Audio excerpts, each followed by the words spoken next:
Pak Albert, boleh tolong doa? Ya, baik. Dalam nama Bapa dan Putra dan Roh Kudus. Amin. Bapa yang Maha Kasih, pada Sabtu sore ini pertemuan PAX akan bersantai, berbincang-bincang tentang pengalaman Pastor Rizko di dalam perjalanan panggilannya dari Indonesia menuju Meksiko dan nanti akan ditugaskan di Brasilia Utara. Tuhan, semoga Kau sertai bincang-bincang sore hari ini kami semua anggota PAX agar dapat mengetahui misi dan visi PAX di Meksiko dan bagaimana apakah di sana juga ada awam Xaveriannya dari Pastor Rizko yang beberapa tahun berkarya di sana. Ini semua kami mohon demi Kristus Tuhan dan pengantara kami.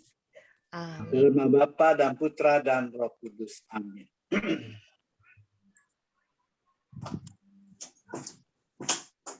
Kami persilahkan Pastor Rizko.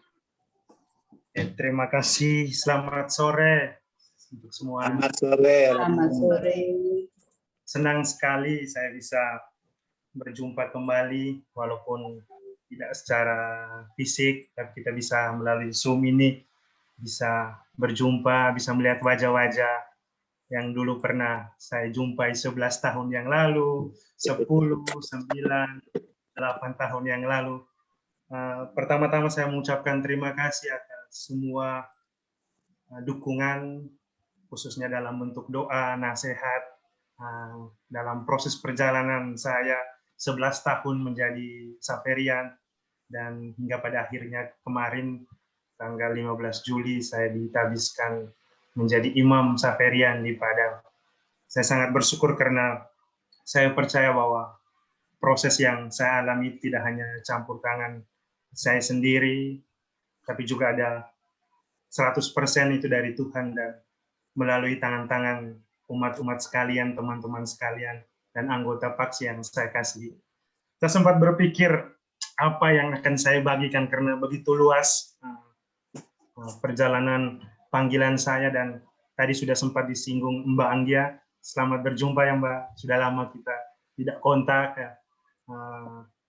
Jadi saya berpikir untuk membagikan sedikit pengalaman saya lebih pada kehidupan selama 5 tahun di Meksiko, khususnya di rumah teologi, biar ada warna yang berbeda. Kemarin saya sempat lihat, sempat curi-curi di linknya Awam Xaverian, kan sudah pernah Romo Kadek menyaringkan pengalaman secara luas misi Xaverian di Meksiko, dan saya secara khusus mau memperkenalkan sedikit kehidupan rumah teologi Xaverian, rumah para frater teologi yang ada di kota Meksiko.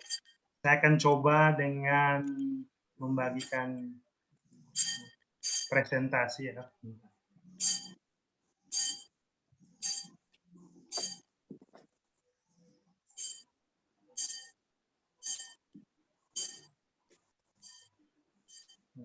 Bisa lihat? Oke.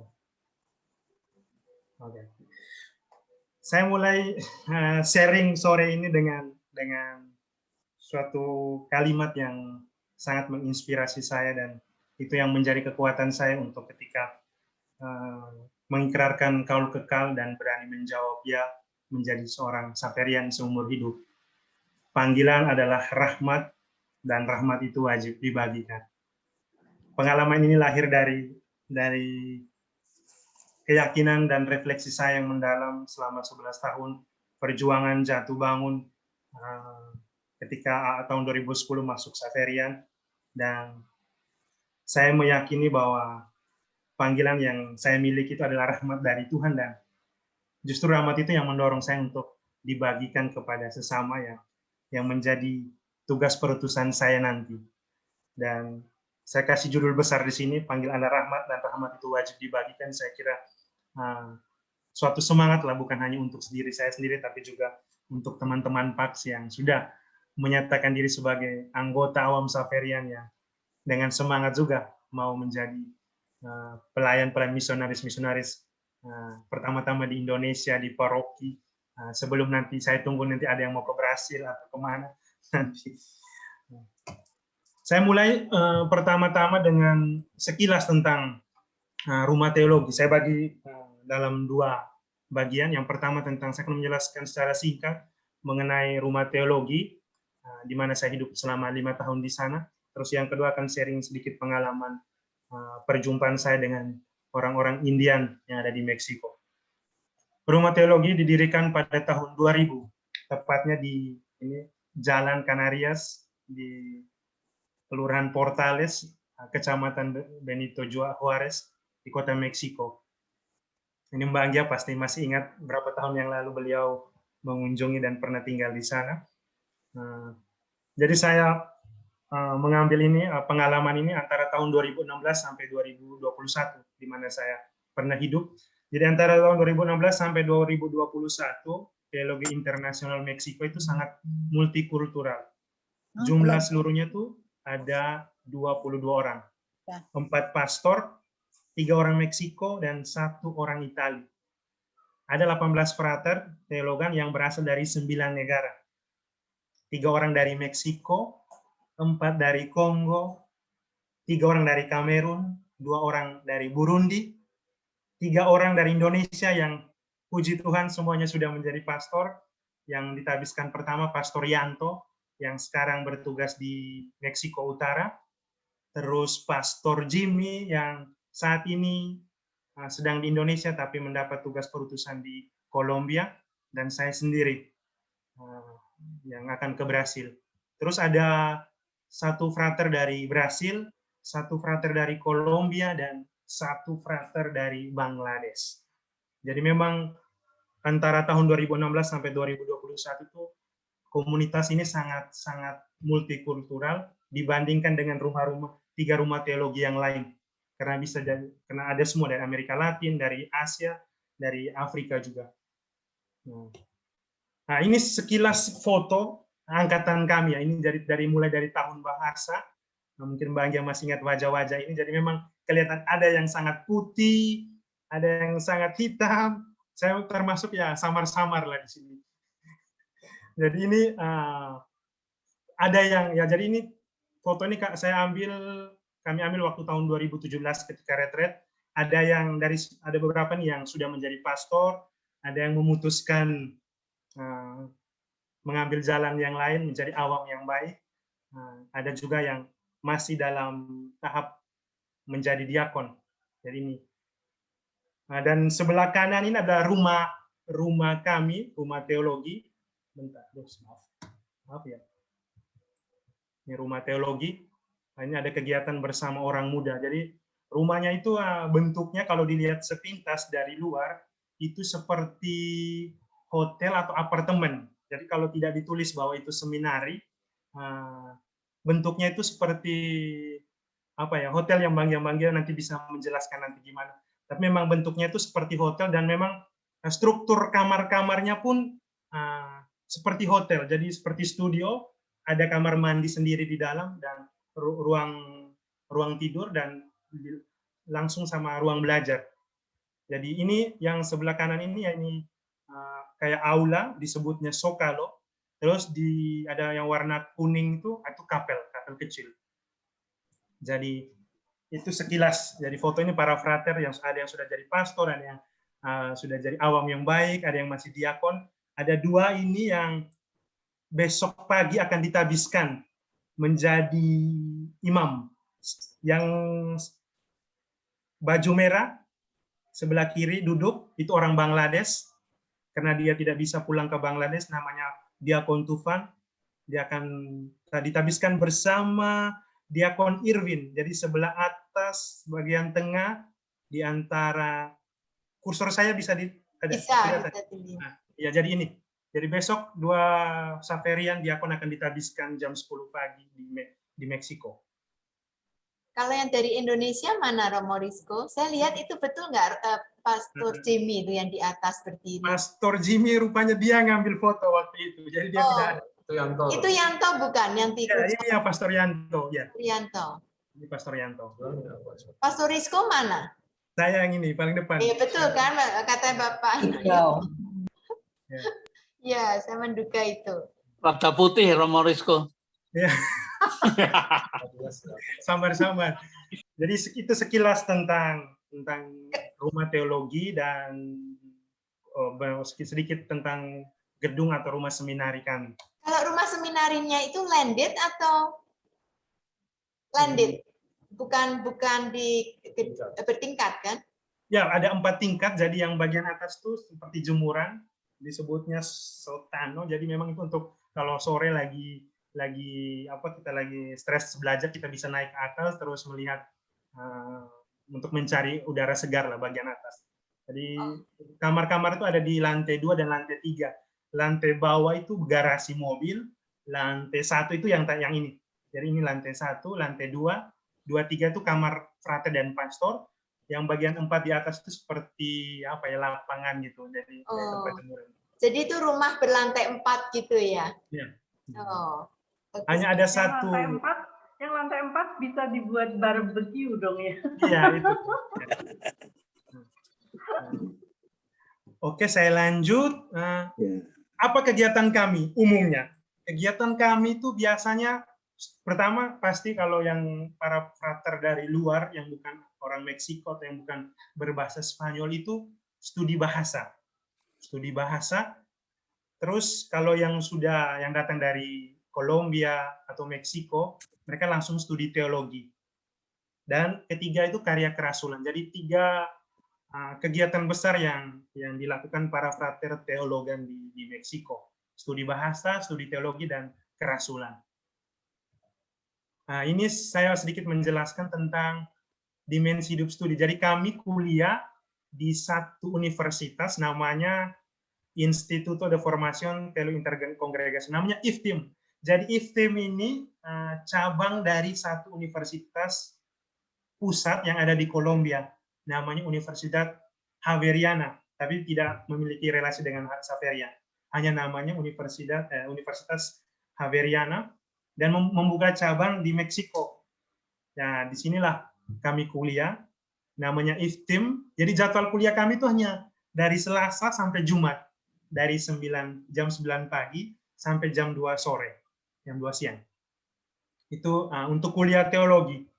Sedangkan untuk kuliah kursus tahun bahasa kami dikirim di sini, di namanya CP, Sentro Pusat untuk Orang Luar Negeri, di universitas paling terkenal, paling bagus di Meksiko itu namanya UNAM. Universitas paling terbesar di Amerika Latin. Nah, jadi kami dikirim di sini selama 8 bulan untuk studi bahasa Spanyol. Jadi kuliahnya itu dari hari Senin sampai hari Jumat. Jadi dari jam 9 sampai jam 2. Nah, jadi IFTIM, tempat teologi kami itu merupakan sekolah teologi bagi para calon imam dari berbagai kongregasi.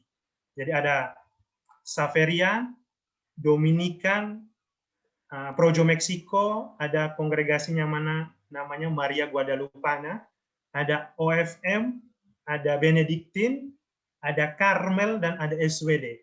Ada juga dan lain-lain, karena ada awam juga yang ikut kursus, ikut kuliah, tapi tidak banyak, jumlahnya tidak lebih dari 5. Nah, sedangkan CP ini yang tadi saya bilang, kursus bahasa Spanyol terkenal di Amerika Latin, karena di sini menjumpai banyak alumni yang berasal dari berbagai dunia. Nah, justru di sini saya mulai merasakan bahwa kesempatan bagi kami Xavier untuk mewujudkan karisma, menjadikan dunia satu keluarga. Saya tidak akan bicara lebih panjang soal CP karena memang suatu pengalaman yang luar biasa juga ketika kami 8 bulan diutus untuk belajar bahasa Spanyol di sini. Kegiatan yang lain, tadi kegiatan studi, kegiatan kerasulan, di sana biasanya itu kerasulan dilaksanakan hampir sama di Indonesia, seperti para frater. Hari Sabtu dan Minggu. Waktunya tergantung paroki masing-masing.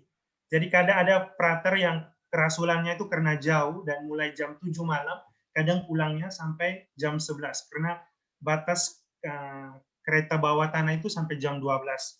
Jadi di sana kayak MRT, itu tuh dia berhenti jam 12. Jadi biasanya para frater yang kerasulannya mulai jam 7 malam, Sabtu jam 8 malam, biasanya harus membagi waktu biar tidak ketinggalan kereta. Jadi harus jam 11 itu sudah harus pulang. Jadi kerasulan tuh biasanya hari Sabtu tuh biasanya sampai jam 11 malam. Normalnya kerasulan atau kegiatan karya pelayanan kami itu dengan misdinar biasanya. Katekis paroki, orang tua calon komuni pertama, kaum imigran, dan kaum muda.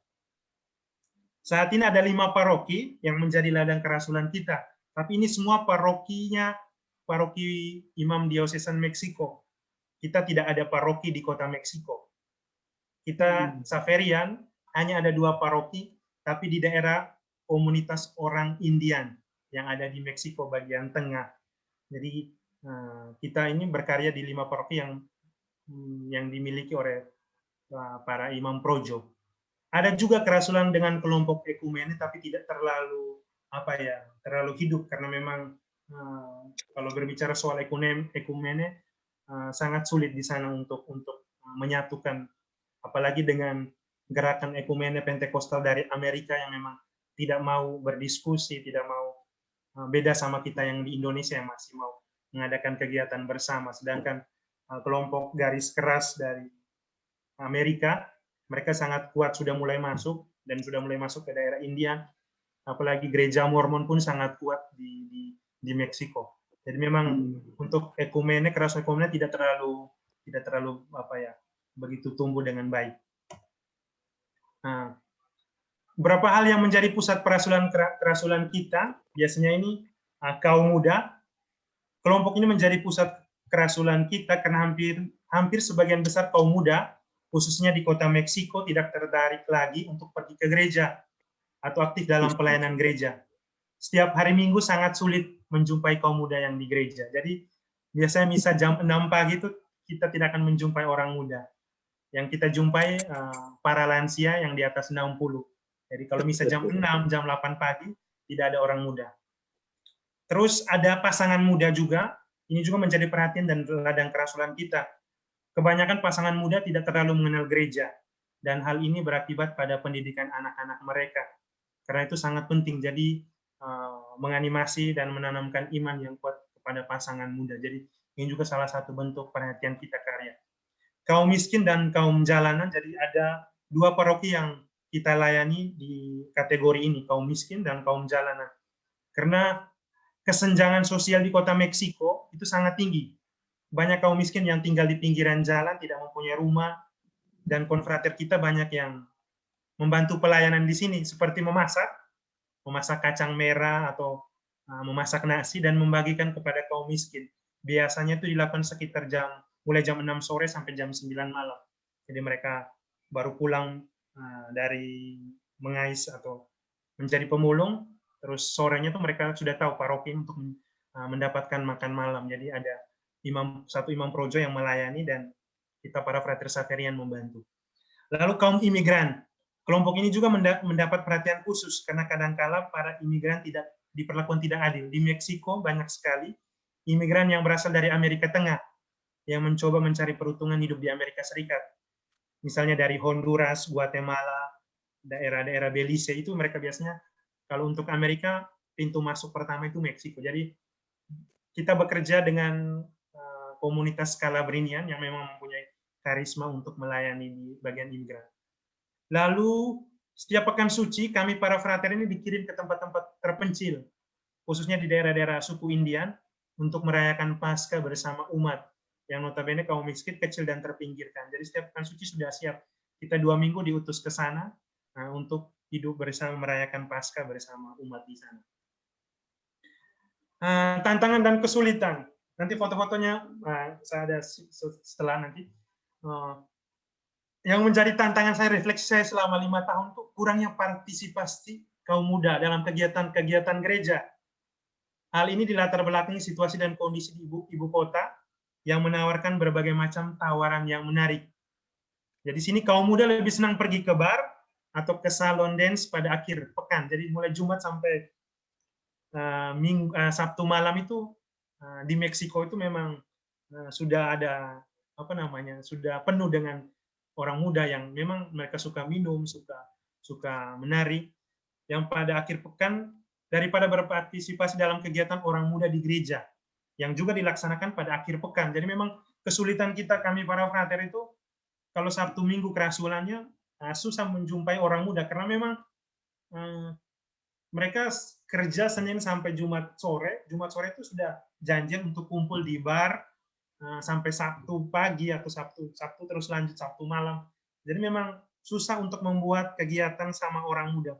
Skalanya sekitar 10%. Itu pun anak-anak muda yang memang yang tidak suka pesta, tapi kebanyakan seperti ini garis besarnya di kota Meksiko. Lalu yang kedua, letak rumah teologi. Rumah teologi kita itu memang ada di ibu kota, kurang lebih 20 menit dengan kereta untuk sampai di pusat kota. Jadi sangat mudah sekali. Oleh karena itu salah satu tantangan kehidupan yang serba bebas, tawaran-tawaran yang menarik.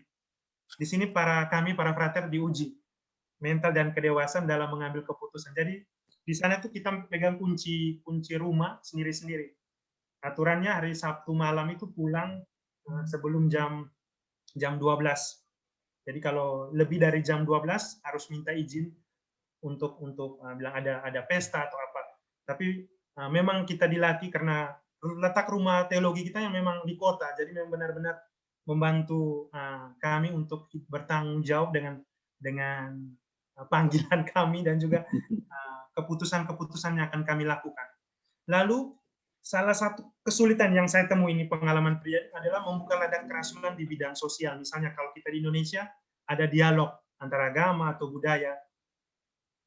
Itu karena kurangnya ketertarikan kaum awam untuk bekerja dengan kaum religius dalam bidang-bidang seperti ini. Alasannya adalah kaum awam itu sudah punya image yang kurang bagus terhadap gereja. Ini yang saya jumpai, yang saya alami selama hampir kurang 5 tahun di sana itu mereka untuk bekerja dengan gereja itu gereja lokal misalnya imam projo itu sangat minim atau sangat kurang. Saya tidak tahu kenapa. Mungkin saya belum menemukan alasan yang pasti yang cukup kuat. Tapi untuk dengan kita para frater yang dari luar, yang bukan orang Meksiko, masih ada kemungkinan kita bisa masuk dengan mungkin mereka melihat wah ini ada sesuatu yang baru, ada yang beda. Jadi mereka lebih tertarik menjumpai kita berbagi dengan kita daripada dengan imam projo. Sampai sekarang saya belum menemukan apa yang menjadi alasan utama karena kaum awam itu tidak mau bekerja atau kurang semangat bekerja dengan para imam, imam projo. Oleh karena itu ladang kerasulan kita itu hanya lingkaran gereja, katekumen, misdinar, dan lain-lain. Lalu salah satu yang kesulitan yang saya temukan itu juga umat Katolik yang kental dengan semangat devosi. Jadi umat cenderung berdoa di rumah dengan patung Maria atau Yesus atau Santo Santa daripada pergi ke gereja. Jadi mereka lebih saya temukan teman-teman orang muda yang mereka mengatakan 10 menit kami berdoa khusus di depan patung Bunda Maria atau patung Yesus daripada kami pergi ke gereja sejam mendengarkan khotbah 30 menit yang isinya hanya memarahi umat. Jadi memang itu logika yang dimiliki anak muda, kebanyakan anak muda di sana. Jadi mereka bilang mendingan kami berdoa 10 menit khusus, doa kami diterima daripada pergi ke gereja. Itu yang saya jumpa, yang saya alami, dan itu memang sih bisa masuk akal juga. Cuman ya itulah tantangan kami, di situ kami masuk bahwa menerima sakramen pun itu merupakan suatu kewajiban kita sebagai orang Katolik. Nah, ini sekilas tentang Meksiko tadi kegiatan kami. Secara umum orang Meksiko itu sangat ramah, hospitalitasnya tinggi, lebih khusus dengan orang yang datang dari negara lain. Jadi kami para frater yang dari luar itu sangat dicintai, diberi perhatian yang lebih daripada para frater Meksiko sendiri. Lalu orang Meksiko semangat kekeluargaan dan patriotismenya juga sangat tinggi. Jadi susah kalau kita ajak untuk bicara bahasa lain, khususnya bahasa Inggris. Jadi mereka menganggap bahwa bahasa Inggris itu bahasa negara tetangga, negara Amerika Serikat. Jadi mereka merasa bahwa kalau bicara bahasa Inggris berarti kamu mendukung negara Amerika. Jadi mereka mungkin hanya anak-anak yang kuliah mungkin yang memang punya visi dan mimpi yang berbeda, jadi yang bisa bicara bahasa Inggris. tapi kebanyakan mereka tidak. Mereka lebih senang kalau berbahasa Spanyol.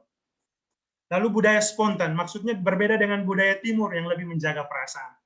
Orang Meksiko umumnya lebih suka bicara secara langsung. Ini saya alami awal-awal ketika tiba di sana. Kalau di sana kan kita dari Timur biasanya masih menjaga perasaan. Kita masih ya nanti ini di depan atau banyak orang. Kalau orang Meksiko, teman-teman frater yang saya punya, mereka biasanya kalau ada yang salah entah dimanapun kamu pasti langsung ditegur daripada bicara di belakang itu. Kalau tidak suka atau beda pendapat, mereka pasti secara langsung menyampaikan. Terus jiwa seni dan musikalitasnya tinggi, menari, memainkan alat musik juga sangat tinggi. Hampir setiap akhir pekan museum-museum selalu dipenuhi. Jadi salah satu yang menjadi hal baru itu, jadi sejak kecil anak-anak di sana tuh selalu diperkenalkan dengan sejarah dan budaya mereka. Jadi sudah ada kewajiban biasanya akhir pekan mereka ke museum diperkenalkan sama orang tua. Jadi saya sempat heran, kalau kami di Indonesia biasanya lebih suka ke tempat mall gitu kan. Sedangkan mereka anak-anak kecil sudah diajarkan atau mungkin jiwa seninya tuh sudah ada itu. Jadi mereka Sabtu Minggu akhir pekan selain ada tugas dari sekolah, mereka pergi ke museum-museum. Dan juga dengan konser-konser musik dan aktivitas menari yang sudah menjadi kebiasaan yang sering dilakukan di taman-taman kota, di bar atau di salon dance. Lalu ada semangat devosi yang sangat tinggi, misalnya kepada Bunda Maria Guadalupe. Lalu salah satu yang menarik, orang Meksiko itu suka makan. Jadi pengalaman saya di rumah Xaverian di Telog itu, saya bisa hitung ada 5 kali kita makan.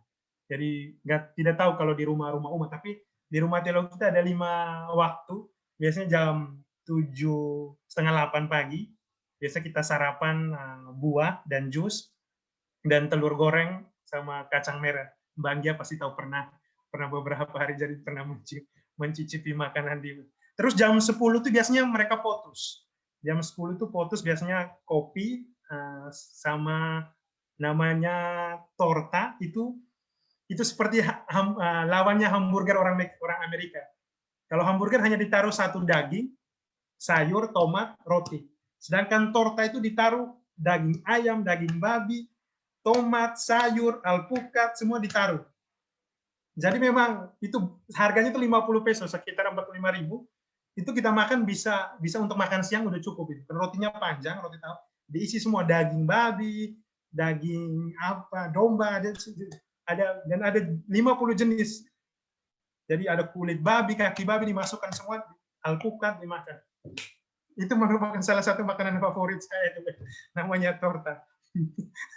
Jadi hampir setiap gang itu selalu ada tempat makan, ada restoran dan warung-warung kecil. Tacos itu pasti setiap gang. Rumah kita tuh sangat sentral, jadi untuk makan malam biasanya jam 9 kita pulang ke Rasulan, para frater itu bisa berkumpul, ya sudah kita cari tempat makan kayak warung kecil itu seperti warteg lah kita di sini. Dan situ kita bisa berkumpul, bisa minum bir sedikit, makan tacos. Jadi itu sekilas tentang Meksiko secara umum saja. Wah, saya kalau ke Meksiko mau bilang vegetarian aja, Romo Rizko. Jadi ini foto-foto terbaru yang sempat saya simpan. Ini kegiatan yang kami lakukan di rumah ya, di rumah teologi. Misa kultural. Biasanya Oktober itu kami misa per setiap minggu, misa per benua, misa untuk benua. Jadi biasanya kami mengundang kaum muda, orang-orang muda yang kami dampingi untuk ikut aktif dalam kegiatan misa bulan Oktober ini. Jadi minggu pertama misalnya misa dari negara Afrika, dari benua Afrika. Jadi mereka mempersiapkan liturginya, makanannya. Jadi banyak umat yang datang hanya karena ada memang benar-benar mau ikut, tapi ada yang benar-benar mau coba gimana apa yang dimakan oleh orang Afrika di Kongo, di Kamerun. Ada yang mau lihat tariannya gimana. Kami dari Asia bersyukur sekali karena kedutaan besar itu sangat membantu kami. Kebetulan waktu saya di sana, duta besarnya orang Indonesia dan orang Katolik, orang Menteng. Jadi dia sangat aktif, orang aktif di paroki Menteng, dan dia sangat memperhatikan para misionaris, terkhusus kami karena rumah teologi itu di pusat kota, jadi sangat mudah menjangkau kedutaan. Jadi kadang kami 3 bulan atau 4 bulan sekali dikirimi dus mie Indomie. Jadi kalau ada pesta misa benua Asia, ya karena kebetulan hanya orang Indonesia dan orang Bangladesh. Biasanya orang Bangladesh dia masak daging babi yang ditaruh banyak minyak itu. Jadi makanan India tuh banyak minyak semua. Nasi ditaruh minyak semua, banyak minyak. Jadi kami Indonesia itu biasanya buat mie goreng atau mie kuah. Dan itu banyak. Kalau biasanya misa benua Asia dan Afrika pasti banyak umat yang datang. Hampir penuh di rumah itu sekitar 500-an orang. Karena orang Meksiko pengen coba, tapi kalau misa Eropa, biasa kan yang ditawarkan pizza dan anggur. Biasanya mereka bilang, sudah biasa. Meksiko biasanya juga, tapi kalau bisa benua Afrika dan benua Asia, pasti dihadiri banyak umat. Nah, ini juga kerasulan di sekolah. Kami biasanya mendampingi setiap ada kegiatan animasi di sekolah-sekolah bersama anak-anak muda. Jadi memang lebih mudah seperti yang saya bilang. Mereka lebih terbuka, entah kamu religius, frater, lebih terbuka kepada orang-orang luar daripada kepada frater-frater Meksiko sendiri. Saya tuh mencari apa yang menjadi alasan, apakah mereka tertarik karena ada sesuatu yang baru dari kami, atau ada sesuatu yang sampai sekarang pun saya masih belum menemukan. Saya kira 5 tahun itu tidak cukup untuk menemukan jawaban yang pasti untuk masuk bagaimana, kenapa mereka lebih at home dengan kita yang dari luar daripada dengan frater Meksiko sendiri. Nah, ini sekilas ini paroki tempat saya melayani, namanya Paroki San Simon, sekitar 15 menit jalan kaki. Jadi saya bertugas di sini sejak saya belajar bahasa Spanyol sampai tingkat 2 teologi 3 tahun. Jadi saya melayani umat di sini. Jadi melayani umat di sini. Ini Pak, dalam tanda kutip sebutnya Pax Xaverian Meksiko, tapi tidak seaktif seperti yang di Indonesia. Jadi mereka hanya aktif kecuali ada kegiatan basar. Pasti ada, kita cari dana untuk misi, mereka pasti membantu. Ya, kita membantu untuk jualan, cari. Tapi setelah itu untuk pertemuan sangat susah. Karena memang mereka punya kebiasaan juga orang Meksiko. Jadi kerja Senin sampai Jumat. Jadi Sabtu itu mereka benar-benar menghabiskan waktu keluarga. Jadi kita buat kegiatan Sabtu Minggu itu memang sangat susah sekali untuk mengumpulkan awam orang di Meksiko. Sangat susah. Dan memang kita hanya punya waktu Sabtu dan Minggu, karena Senin, Selasa sampai Jumat kita kuliah. Jadi memang itu yang menjadi tantangan sampai sekarang pun, susah untuk mengembangkan awam Xaverian. 2 tahun belakang ini sedang dikembangkan, tapi memang peminatnya tidak sebanyak yang seperti kita yang ada di Indonesia. Mungkin paling aktif itu mungkin 5 atau 6 orang. Ini saya sedikit membagikan, kita punya 2 seminaris, saya kira Pastor Kadek sudah berbagi banyak. Jadi ini Pastor Kadek ini di sini. Saya ini kebetulan waktu rambut masih panjang. Jadi ini dengan para anak-anak seminari yang dari SMP, SMA, yang ada di San Juan del Rio, tempat di mana Pastor Kadek berkarya. Jadi ini ada kegiatan pertemuan dengan anak-anak seminari, kita berkumpul di sini. Ini salah satu diakon yang besok akan ditabiskan. Kami berdua melayani umat di paroki tadi yang tadi saya tunjukkan fotonya. Kita berdua melayani umat di sini dan besok dia akan ditabiskan. Dan juga ini ada salah satu frater yang melayani orang-orang Indian. Jadi ini salah satu suku asli, namanya suku Azteca. Jadi ini tempat di mana kita punya 2 paroki yang dilayani para imam Xaverian di daerah pedalaman Azteca. Jadi ini salah satu budaya pakaian adat mereka seperti ini. Jadi wajah-wajah mereka bisa dilihat pendek, sedikit lebar, gendut. Ini orang Indian Meksiko yang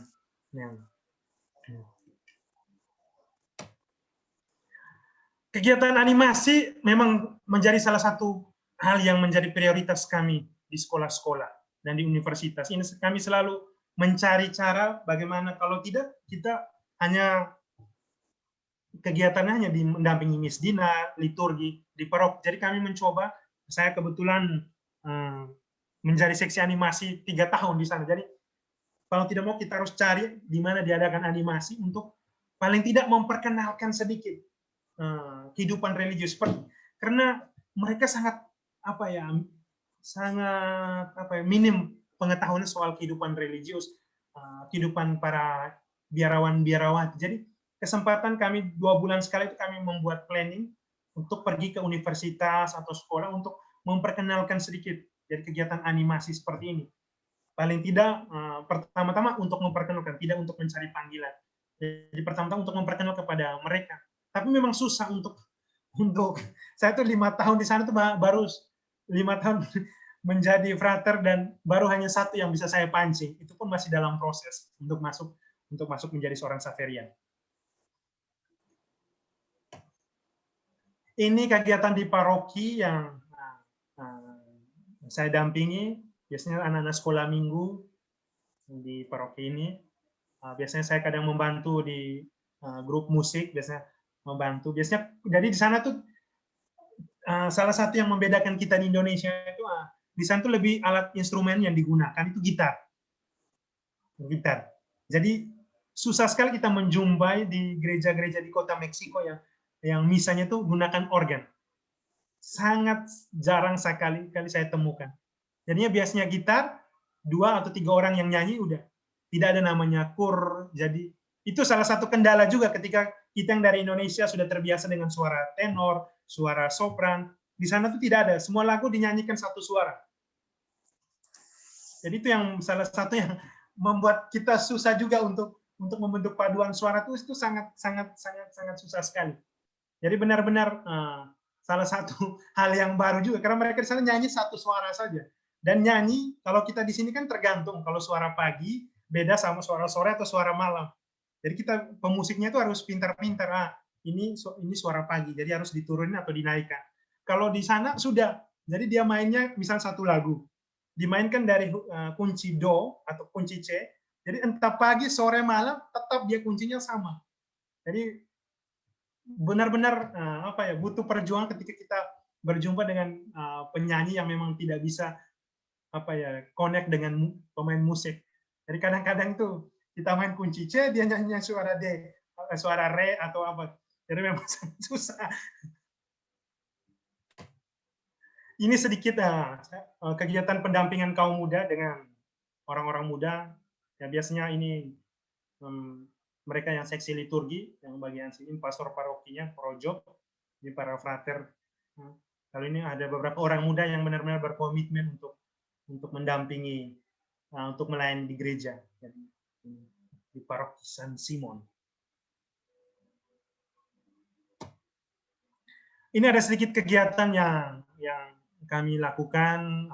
Kalau ada kegiatan orang muda di sana, itu memang gereja atau kaum religius biasanya harus aktif untuk bergerak keluar, membuat kegiatan-kegiatan pertemuan yang dalam tanda kutip, kadang saya juga berpikir, kadang mereka hanya datang untuk mencari yang hura-hura. Jadi memang ya salah satu pintu masuk bagi kami juga.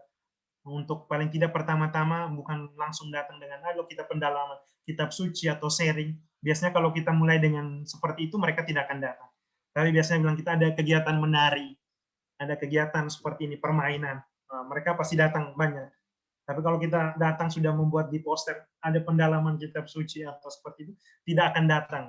Tapi kalau biasanya ada kegiatan, ada pertunjukan tarian, ada permainan seperti ini, mereka pasti datang. Banyak seperti ini. Ini kegiatan animasi dengan anak-anak misioner yang sangat biasanya setahun itu bisa 2-3 kali perjumpaan dengan anak-anak sekami kalau kita di Indonesia. Jadi kita membuat kegiatan itu. Jadi mau tidak mau kongregasi misioner itu harus bergerak membuat planning bersama untuk membuat kegiatan-kegiatan misioner seperti ini. Kalau hanya menunggu, pasti mereka pun tidak akan bergerak dari kaum awam sendiri. Nah ini yang saya bilang salah satu devosi kepada ini namanya Santo Simon ya, pelindung paroki. Jadi ini mereka itu biasa keliling satu kecamatan itu jalan kaki bisa 3-4 jam mendorong ini main. Jadi mulai perarakannya gereja kayak siaran itu melewati jalan-jalan umum membawa patung ini, dan tugas pastor itu memberkati setiap rumah yang dilewati dengan salah satu perayaan yang dilakukan, perayaan Pesta Pelindung Paroki San Simon. Salah satu juga yang kegiatan yang sangat menarik yang saya temukan itu perayaan Pesta Santa Maria Guadalupe yang dirayakan setiap 12 Desember. Jadi biasanya itu tanggal 11 sampai 12 itu ada perayaan di gang-gang kecil itu, perayaan menghormati Bunda Maria Guadalupe. Jadi waktu itu selama saya di sana biasanya ada permintaan 500 ibadat sabda atau ibadat ekaristi mulai tanggal 11 sampai 12. Hanya untuk seminaris Xaverian saja. Jadi biasanya tuh mulai tanggal 11 sampai 12 itu kami para frater tuh dikasih alamat gang atau kelurahan yang akan merayakan ibadat sabda. Kita dikasih sekitar 6-7 ibadat sabda untuk pergi merayakan bersama umat-umat. Jadi biasa perayaan itu hanya ditaruh altar di depan jalan, ya sudah, kita ibadat sabda. Jadi hanya diisi altar, datang, kita merayakan ibadat sabda selama mungkin 1 jam, setelah itu kita pergi lagi di gang lain. Jadi memang seperti yang saya bilang tadi, devosinya itu sangat tinggi. Jadi mereka sekitar tanggal 11-12 itu, 12 Desember, benar-benar dikhususkan untuk itu. Jadi memang tanggal 11-12 Desember itu sangat ribut sekali di kota Meksiko, jalanan di gang-gang. Karena dibuat altar, di situ para frater, bukan hanya para frater Xaverian, semua frater yang dari kongregasi-kongregasi lain, diminta untuk merayakan ibadat sabda bersama umat. Nah, itu sekilas tentang rumah teologi dan kegiatan yang kami lakukan, yang saya alami kurang lebih 5 tahun ya.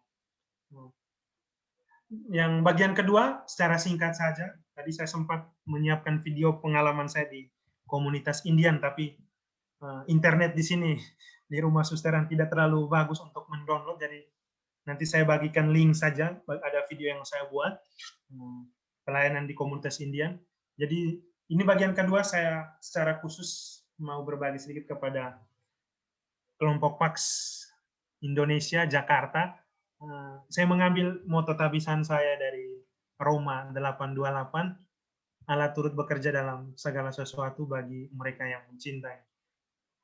Suatu kutipan yang sangat luar biasa dari Santo Paulus, yang benar-benar menginspirasi. Saya temukan ini, atau saya ambil ketika saya novisiat bersama Pastor Yakobus tahun 2014, dan sangat menarik, dan justru ini yang menguatkan saya untuk terus berjalan. Selain kutipan tadi pada awalnya, panggilan itu rahmat, dan rahmat itu wajib dibagikan. Justru ini salah satunya juga yang menjadi kekuatan saya, bahwa Allah turut bekerja dalam segala sesuatu bagi mereka yang mencintai. Ada 2 hal yang membuat saya akhirnya tahun kemarin 31 Oktober memutuskan atau mengikrarkan kalau kekal dalam Serikat Xaverian. Yang membuat saya kan ada 2 hal. Yang pertama, kehidupan berkomunitas, komunitas interkultural yang semboyan Xaverian menjadikan dunia satu keluarga, itu benar-benar justru semakin dikuatkan ketika saya hidup di komunitas teologi internasional. Dan itu yang menjadi salah satu kekuatan saya sebagai seorang Xaverian. Saya kira untuk kita semua yang sedang atau menghidupi semangat Xaverian, ya, hidup berkomunitas, kehidupan keluarga itu benar-benar menjadi kesempatan untuk membagikan kasih kepada sesama, kesempatan untuk menjadi saksi bagi mereka bahwa kita dari negara lain, dari budaya lain bisa hidup satu komunitas, satu semangat, dan bisa mau menerima satu sama lain. Tidak berarti semuanya berjalan lurus. Saya justru mengalami jatuh bangun, menerima kekurangan, kelebihan, dan saya kira pengalaman juga ketika masih frater, sejak masuk di Pranoki sudah berjumpa dengan teman-teman dari berbagai daerah. Itu yang melatih saya untuk menyadari bahwa salah satu yang menjadi kekuatan seorang Xaverian itu kehidupan komunitas. Jadi kadang saya selalu menyemangati para frater yang masih dalam proses Karena kalau sudah terbiasa hidup sendiri atau lebih mencari kesenangan sendiri, itu sangat susah ketika akan berangkat atau hidup di rumah teologi. Karena kalau dengan sesama dari Indonesia saja, susah untuk hidup berkomunitas.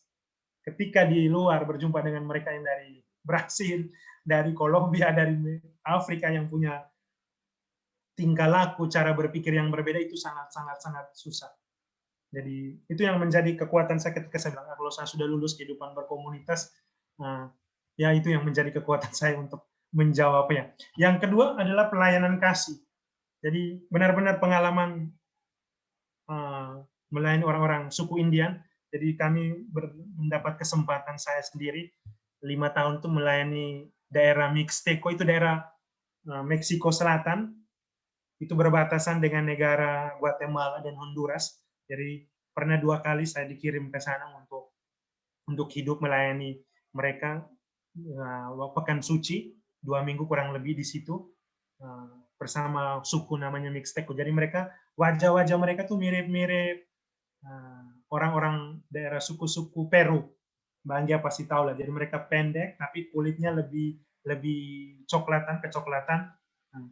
Jadi itu Mixteco. Sedangkan Huasteca, ini yang dia didampingi atau dilayani Imam Mustafir, yang kita punya 2 paroki, mereka Meksiko bagian utara.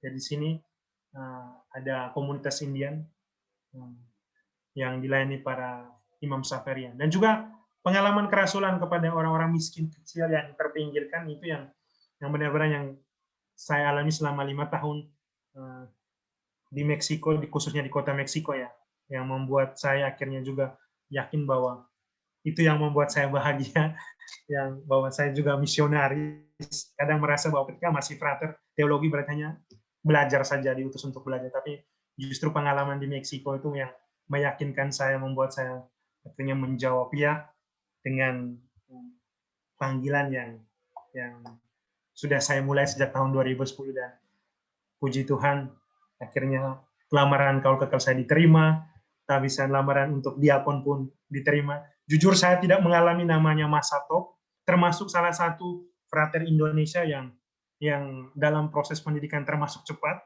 Saya hanya 11 tahun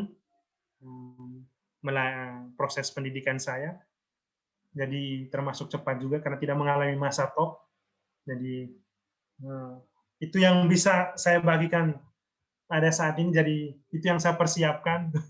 Tidak, masih banyak sebenarnya pengalaman, tapi mungkin waktu dan mungkin lebih kita bertanya jawab biar ada yang terima.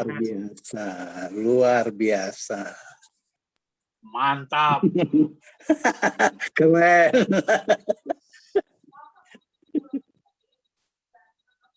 Silakan Bapak Ibu kalau ada yang punya pertanyaan untuk Pastor Rizko. Dari beberapa hal yang disebutkan sama Pastor Rizko, memang ada beberapa hal yang selama saya di Meksiko, saya sempat di Meksiko 3 minggu waktu itu. Tinggal di yang Portales itu, sama tinggal di San Juan del Rio. Saya sempat juga ke Arandas, Jalisco. Waktu saya tinggal di Costa Rica pun saya sempat ke Meksiko, waktu itu juga 2 minggu saya di Meksiko. Saya sempat juga jalan-jalan di Peru waktu itu 2 minggu. Terus saya tinggal kan di Costa Rica setahun. Seperti yang sudah dikatakan oleh Pastor Rizko, yang saya juga sadari dan membuat yang menjadi concern pasti ya, kira-kira. Ya, apalagi waktu itu kan saya sudah dekat Natal ya waktu itu saya di sana ya. Saya ingat saya Natal lah waktu itu. Tapi orang yang datang ke gereja waktu itu tuh bahkan mungkin cuma ada 2 atau 3 sub. Bahkan pada saat tahbisan waktu itu frater sahabat saya waktu itu dia sekolah di Filipina, nggak ada sampai sepertiganya yang datang. Padahal bisa dibilang katanya dia itu sudah termasuk yang banyak sekali orang yang kenal, banyak sekali orang yang temannya di sana karena dia sudah dari SD atau dari SMP dia masuk seminari. Jadi banyak sekali temannya tapi tetap saja kosong gitu. Dan yang saya paling kaget adalah saat Natal itu sebenarnya buat saya yang kayak wah, Natal pun nggak ada orang yang datang ke gereja gitu. Ngeri banget sebetulnya. Tapi jadi saya sendiri juga bingung gitu. Kalau dilihat dari saya kan juga ke kampung-kampung Indian ya. Saya ikut waktu itu sengaja disuruh sama waktu itu Pastor Kadek sama pastor-pastor di sana untuk datang ke misa-misa yang di kampung-kampung Indian. Kalau saya bisa ngomong sih dari segi mereka praktisi beragama itu mereka banyak mencampurkan agama Katolik itu sendiri dengan ritual. Jadi misalnya mereka beli mobil itu harus diberkati dulu sama pastor. Kalau mereka sebelum masuk sekolah itu semua tas-tas sekolah itu harus dimasukin ditaruh di altar, diberkati semua, dicipratin, harus dicipratin sama air. Saya sebetulnya ini agak bingung gitu. Seperti yang Pastor Risko juga bilang, saya mengerti. Itu karena saya sudah pernah tinggal di negara Latin Amerika, saya tahu bahwa mereka itu semua suka pesta, suka nari, suka minum. Bahkan sebetulnya di tempat saya dulu sekolah itu hampir semuanya pakai istilahnya drugs yang kayak mungkin Inex-nya pokoknya untuk bersenang-senang lah itu udah umum lah di Latin Amerika bahkan untuk orang bekerja dan lain sebagainya. Ganja sendiri juga sangat-sangat istilahnya bukan hal yang aneh, banyak sekali orang yang memakai. Kalau kita lihat baunya kayak pesing-pesing kita sudah tahu itu apa itu. Tapi saya sebetulnya bingung. Jadi kayak misalnya di San Juan del Rio, Rizko. Jadi bisa dibilang Pax-nya itu sangat aktif, tapi seperti yang Pastor Rizko bilang, mereka kurang sama sekali tertarik untuk hal-hal yang maksudnya pendalaman kitab suci gitu. Tapi kalau misalnya mereka harus mencari dana dengan ada festival-festival, nari-nari, mereka sangat semangat. Itu yang begitu di sana. Terus dan saya lihat yang berbedanya sangat perbedaan terbesar adalah mereka itu sangat mementingkan kedekatan personal dengan para pastor. Jadi saat bahkan bagaimana mereka terlibat dalam kegiatan gereja itu menurut saya itu sangat berbeda dengan yang kayak di sini gitu. Tapi yang bisa dibilang juga saya bisa bilang bahwa mereka itu sangat generous. Sangat bahkan bisa dibilang jauh lebih generous daripada orang kita. Tapi akhirnya balik lagi ke premis utama mereka generous itu akhirnya dilihat dengan kedekatan personal dengan para pastornya itu. Itu yang saya notice. Dan seperti yang Pastor Rizko tadi sudah bilang, mereka itu sangat tertarik pada foreigner, sangat tertarik pada foreigner. Saya juga tidak tahu mengapa itu. Ya tapi saya merasakan first hand di sana, tapi bukan di sana juga sih. Maksudnya di Costa Rica pun begitu, di Peru pun begitu. Mungkin karena kalau dari segi muka, saya kan masih ada oriental dan segala macam. Dan misalnya kalau saya di Panama, orang masih pikir mereka ngajak saya bicara bahasa Spanyol. Jadi kecuali saya bicara bahasa Spanyol, mereka tidak akan mengira kalau saya bukan orang Spanyol, bukan orang Meksiko atau bukan orang Latin Amerika. Tapi itu jadi kayak misalnya waktu saya di sana 3 minggu itu setiap hari saya ke rumah orang Meksiko, pasti ada yang mengajak saya keluar, ada yang mengajak saya makan, ada yang ke rumahnya, dan setiap rumahnya mereka memperkenalkan kayak mezcal, segala macam tequila, mereka mengajarkan saya mana tequila yang enak, mezcal yang enak gitu. Jadi mereka sangat bersemangat untuk memperkenalkan budayanya kepada kita, dan mereka juga sangat penasaran seperti apa sih budayamu gitu. Mereka juga sangat tertarik. Oh, suatu saat saya ingin sekali main ke Indonesia dan lain sebagainya. Mereka itu sangat appreciate bahwa ada orang yang mau datang jauh-jauh ke negaranya mereka gitu, apalagi buat habisannya mereka dan lain sebagainya. Gitu. Dan seperti yang tadi Pastor Rizko sudah bilang, dan bukan sekedar mereka menganggap bahasa Inggris itu adalah bahasa penjajah. Jadi kayak ada pastor-pastor di sana yang benar-benar, jadi rata-rata di sana bahkan pernah tinggal atau bisa tinggal di Amerika. Tapi rata-rata dari mereka itu benci sekali sama Amerika. Kalau saya boleh ngomong, ini kan karena saya sempat tinggal di San Juan Rio, mungkin 2 minggu di sana, berbicara setiap hari dengan para pastor-pastornya. Ya banyak ada sakit hatinya mereka sendiri karena ya perlakuan Amerika Serikat mungkin begitu. Aduh, kenapa jadi saya yang ngomong? Tolong yang lainnya kalau ada pertanyaan kepada, iya. Nah ini dia, ini udah diingetin nih. Ada yang mau tanya pada Pastor Rizko? Pastor Rizko, saya dulu lah yang bertanya. Oke. Setiap ada penampakan di mana-mana di seluruh dunia, penampakan Maria, itu pasti ada keprihatinan. Nah, apakah kira-kira ada keprihatinan apa di Meksiko itu sehingga Maria harus menampakkan diri dengan orang-orang Indian di sana itu ingin menjadi santo sekarang? Itu yang pertama. Yang kedua, dari segi baju itu mereka suka warna-warna yang cerah-cerah. Entah itu saya pernah waktu kanonisasi juga dapat tas. Itu warnanya ngejreng, warna stabilo. Itu kira-kira apa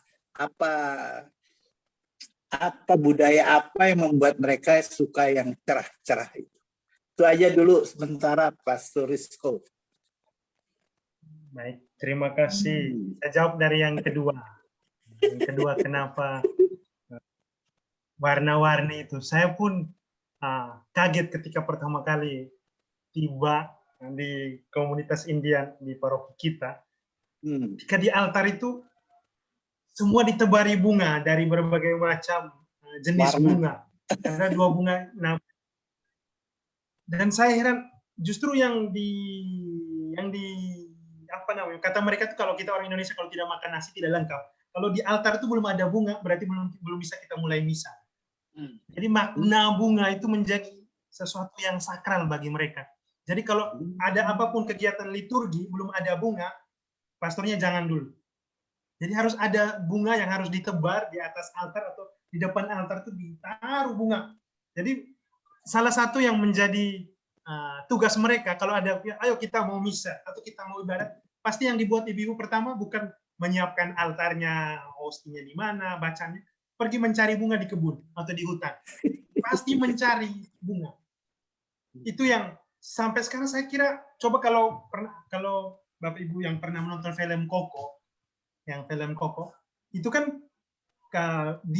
Dia de los Muertos yang tanggal 2 November itu kan selalu dirayakan itu, dan orang Meksiko tuh pergi ke kuburan dan membawa bunga. Saya kira bunga itu menjadi tradisi. Saya tidak sempat bertanya karena bagi mereka itu sesuatu yang sakral juga bunga. Jadi bunga itu lebih penting daripada kitab suci atau lilin. Jadi entah lilin pun tidak ada kitab suci, mereka pertama yang penting bunga. Jadi, dan itu bunga itu harus warna-warni. Biasanya warna yang paling mencolok itu kuning dan merah. Kuning dan merah. Dan itu yang saya tidak sempat menyelidiki karena waktu pergi itu pun saya rasa aneh sebelah. Ini kita belum altarnya di mana kok sudah ditaburi semua bunga kayak kita mau pergi ke kuburan kayak penaburan bunga saja. Itu yang bisa saya jawab ya Pak Albert ya. Saya tidak. Yeah. Yang pertanyaan pertama, kenapa penampakan itu kepada orang Indian. Jadi sejarah Bunda Maria Guadalupe itu kan Bunda Maria menampakkan kepada San Juan Diego, orang asli Indian, pada tahun 1538 di namanya Bukit Tepeyac. Kalau suatu saat punya kesempatan, semoga deh bisa pergi ke sana. Suatu tempat peziarah yang sangat bagus. Jadi waktu itu ada sempat orang-orang Spanyol menjajah orang-orang Meksiko, tiba di Meksiko. Dan waktu itu ada pertentangan karena orang-orang Spanyol, para prajurit Spanyol dan misionaris itu ingin membuat Katolik atau mengkatolikan orang Meksiko dengan caranya mereka sendiri, dengan cara orang Spanyol. Jadi mereka menganggap bahwa budaya atau adat orang Meksiko itu sinkretisme. Jadi yang harus disingkirkan, harus dilenyapkan. Justru itu pada saat itu orang-orang asli Meksiko, orang-orang Aztec, mereka berdoa tapi bukan kepada Bunda Maria, mereka belum mengenal. Berdoa kepada dewa-dewa mereka, dan mungkin sejarahnya itu dialihkan dan mereka berdoa, dan Bunda Maria itu menampakkan, tapi waktu itu mereka tidak sebut Maria. Mereka tidak sebut, mereka menganggap itu dewa putri dari mana. Dan kalau kita lihat sosok Bunda Maria Guadalupe itu sangat berbeda dari Bunda Maria yang saya jumpai selama saya hidup. Pasti kalau Bunda Maria yang saya jumpai, Bunda Maria entah dari Portugal, dari Fatima, dari Lourdes, dari Medjugorje, wajah Bunda Maria itu kan putih, dikerubungi selubung putih atau biru. Tapi coba kalau Bunda Maria Meksiko itu benar-benar menampakkan dari raut wajahnya, kulitnya saja sudah kulit orang Meksiko, orang Indian. Jadi mau menampakkan bahwa untuk bisa menyebarkan kekatolikan di Meksiko harus mencampurkan antara seperti inkulturasi dengan budaya Meksiko sendiri, sehingga orang Meksiko pun mau dibaptis. Jadi mereka tidak langsung mengkatolikan dengan gaya Spanyol, tapi masuk mulai pada saat itu proses kan, dan prosesnya panjang, baru tahun 1800 baru diakui dalam tanda kutip ya, karena memang itu suatu proses dan butuh penyelidikan yang panjang. Karena itu salah satu Bunda Maria yang memang sangat berbeda sekali dengan Bunda Maria penampakan yang lain. Dan dia menampakkan diri kepada orang asli Meksiko namanya Juan Diego. Dan Juan Diego tuh waktu itu tidak tahu siapa. Dia menganggap bahwa itu dewi putri yang mereka sembah. Setelah itu baru ada satu uskup waktu itu bertanya kepada dia, dia menceritakan semua. Dan disitulah kembali lagi bentuk bunga.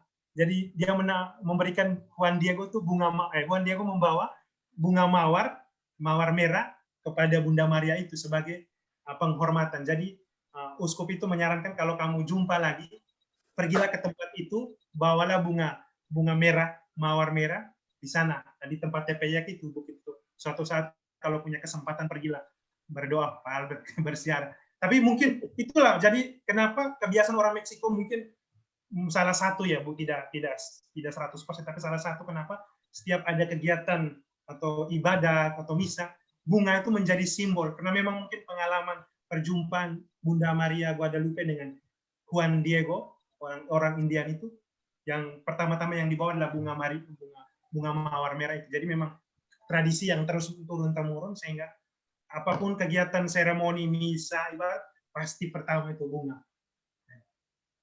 Itu yang bisa saya jawab dari pertanyaan.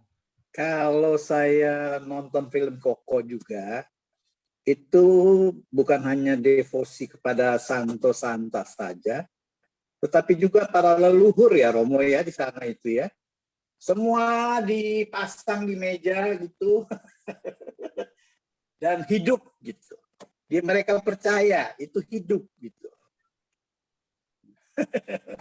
Luar biasa. Memang salah satu yang menarik dari orang bagus. Yang menarik dari rumah-rumah di Meksiko itu, kalau kita berkunjung pasti mereka punya altar. Di altar itu pasti dipajang semua lilin, ada pemujaan-pemujaan kepada santo-santa, ada foto-foto leluhur mereka selalu dipajang. Pasti gitu. pasti ada altar khusus yang memang dan altar itu sangat penting karena setiap tahun tuh ada pesta. Misalnya bayangkan saja di altar tuh ditaruh 2 santo, misalnya Santo Yudas atau santo, misalnya 2, pasti sudah 2 pesta dalam setahun. Perayaan meninggalnya keluarga, oma opa 3 orang misalnya, sudah 5, sudah pasti 5 kali perayaan. Belum lagi pesta peringatan orang mati tanggal 1 November, belum lagi Bunda Maria. Jadi kalau ditaruh di satu altar itu pasti setiap sebulan sekali itu pasti ada perayaan di altar itu, pasti ada ibadah. Jadi dalam 12 bulan itu pasti ada 12 kali perayaan minimal ya. Apakah kekeluargaannya antar keturunan itu akur, Romo, dengan begitu? Sejauh pengalaman saya dan beberapa umat yang saya kenal, sangat akur. Mereka sangat menjaga kekeluargaan, keharmonisan. Jadi makanya setiap Sabtu Minggu itu kesempatan mereka kumpul di satu rumah, satu keluarga, atau kesempatan mereka pergi makan di bar mana. Jadi kesempatan itu. Jadi memang sangat susah kalau Sabtu Minggu yang saya bilang tadi, kita para frater membuat, ayo kita ada kegiatan pendalaman kitab suci, kita doa rusuk, tidak bisa. Karena kita undang, karena mereka pergi semua, jadi pergi anak, mama, bapak, mama, anak. Udah, jadi kita mau buat dengan kegiatan orang muda, susah. Karena pergi sama orang tua, buat sama bapak, mamanya, nggak bisa. Dan memang itu salah satu tantangan bagi gereja di sana. Agak mirip nanti Romo dengan di Brasil juga. Iya. Devosinya, waduh, perarakan banyak sekali di Brasil juga. Ya, yang lain ada yang mau bertanya? Saya Romo Rizko. Selama pandemi ini apa ya ada pembatasan untuk umat datang ke gereja, Romo? Enggak Selama ada pandemi, sudah sepi. Kebetulan saya tahun lalu di sana, jadi mulai waktu pandemi itu saya. Jadi memang dilakukan pembatasan seperti yang dilakukan di Indonesia. Iya.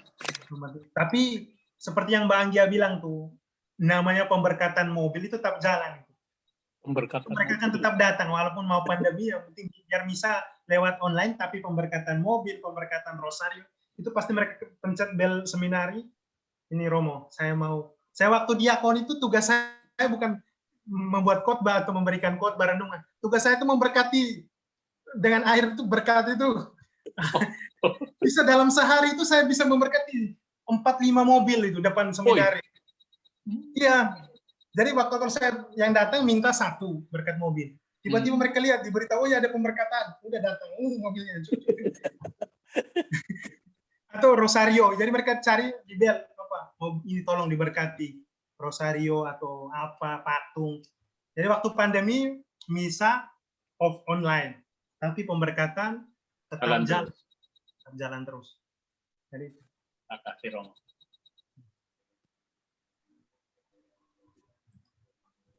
Padahal saya ketemu Romo Edu yang sekarang jadi projo Spanyol, itu di negara mereka sudah tidak percaya pemberkatan seperti itu. Orang Spanyolnya udah nggak suka pemberkatan. Rosario pakai berdoa, ngapain minta berkat dari saya? Itu sarana untuk berdoa. Buat apa diberkati kalau nggak pernah dipakai berdoa? Dalam sejarah saya waktu di sana tahun ketiga, saya pernah tahun ketiga ya, waktu itu masih frater. Itu kan mereka di sana kadang tidak bisa membedakan antara frater, diakon, dan pastor. Kadang umat itu tidak bisa membedakan seperti kita masih. Jadi mereka semua kami dipanggil padre. Padre. Padre itu pastor. Kita apalagi tanggal 11 itu pernah saya waktu tahun ketiga masih frater pergi ke satu perusahaan mobil. Tapi mobil-mobil curian dari Amerika. Waktu itu saya memberkati sekitar 30 mobil curian. Saya sempat bimbang juga waktu memberkati. Padre silakan, mereka sudah minum mabuk, mereka ya mau gimana lagi ya. Itu. Kalau Padre silakan berkat mobil kaya, mobilnya bagus-bagus, mobilnya bekas curi. Jadi mobilnya itu bermerek semua, Chevrolet semua, Ford yang bagus-bagus. Pada waktu saya bilang, dalam sejarah, untuk waktu itu waktu itu saya tidak bawa HP untuk diabadikan, bahwa dalam sejarah menjadi frater pernah memberkati 30 mobil. Saya percaya bahwa walaupun belum ada kuasa untuk memberkati, tapi saya percaya bahwa Tuhan hadir lewat air berkat yang saya bawa. Yang diberkati mobil curian lagi ya, Romo. Iya.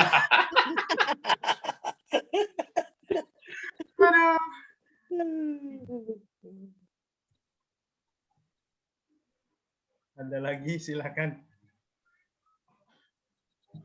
Oh, jadi berarti orang-orang Meksiko itu jadi dia Katolik KTP aja ya, Katolik berdevosi, dipermandikan segala, tapi nggak mau ke gereja ya, Romo? Saya tidak bisa Bisa. mengatakan orang Meksiko secara umum ya, Bu. Karena saya cerita ini di Meksiko, kota Meksikonya, jadi seperti di kota ibu kotanya. Memang kalau dibilang Katolik KTP iya di kota Meksiko. Tapi seperti yang Mbak Anggia bilang, di daerah pedalaman provinsi seperti San Juan del Rio, Arandas, umat masih Katolik dan masih menghargai gereja dalam arti menghormati para pastornya, masih membutuhkan sakramen-sakramen permandian, sakramen perkawinan.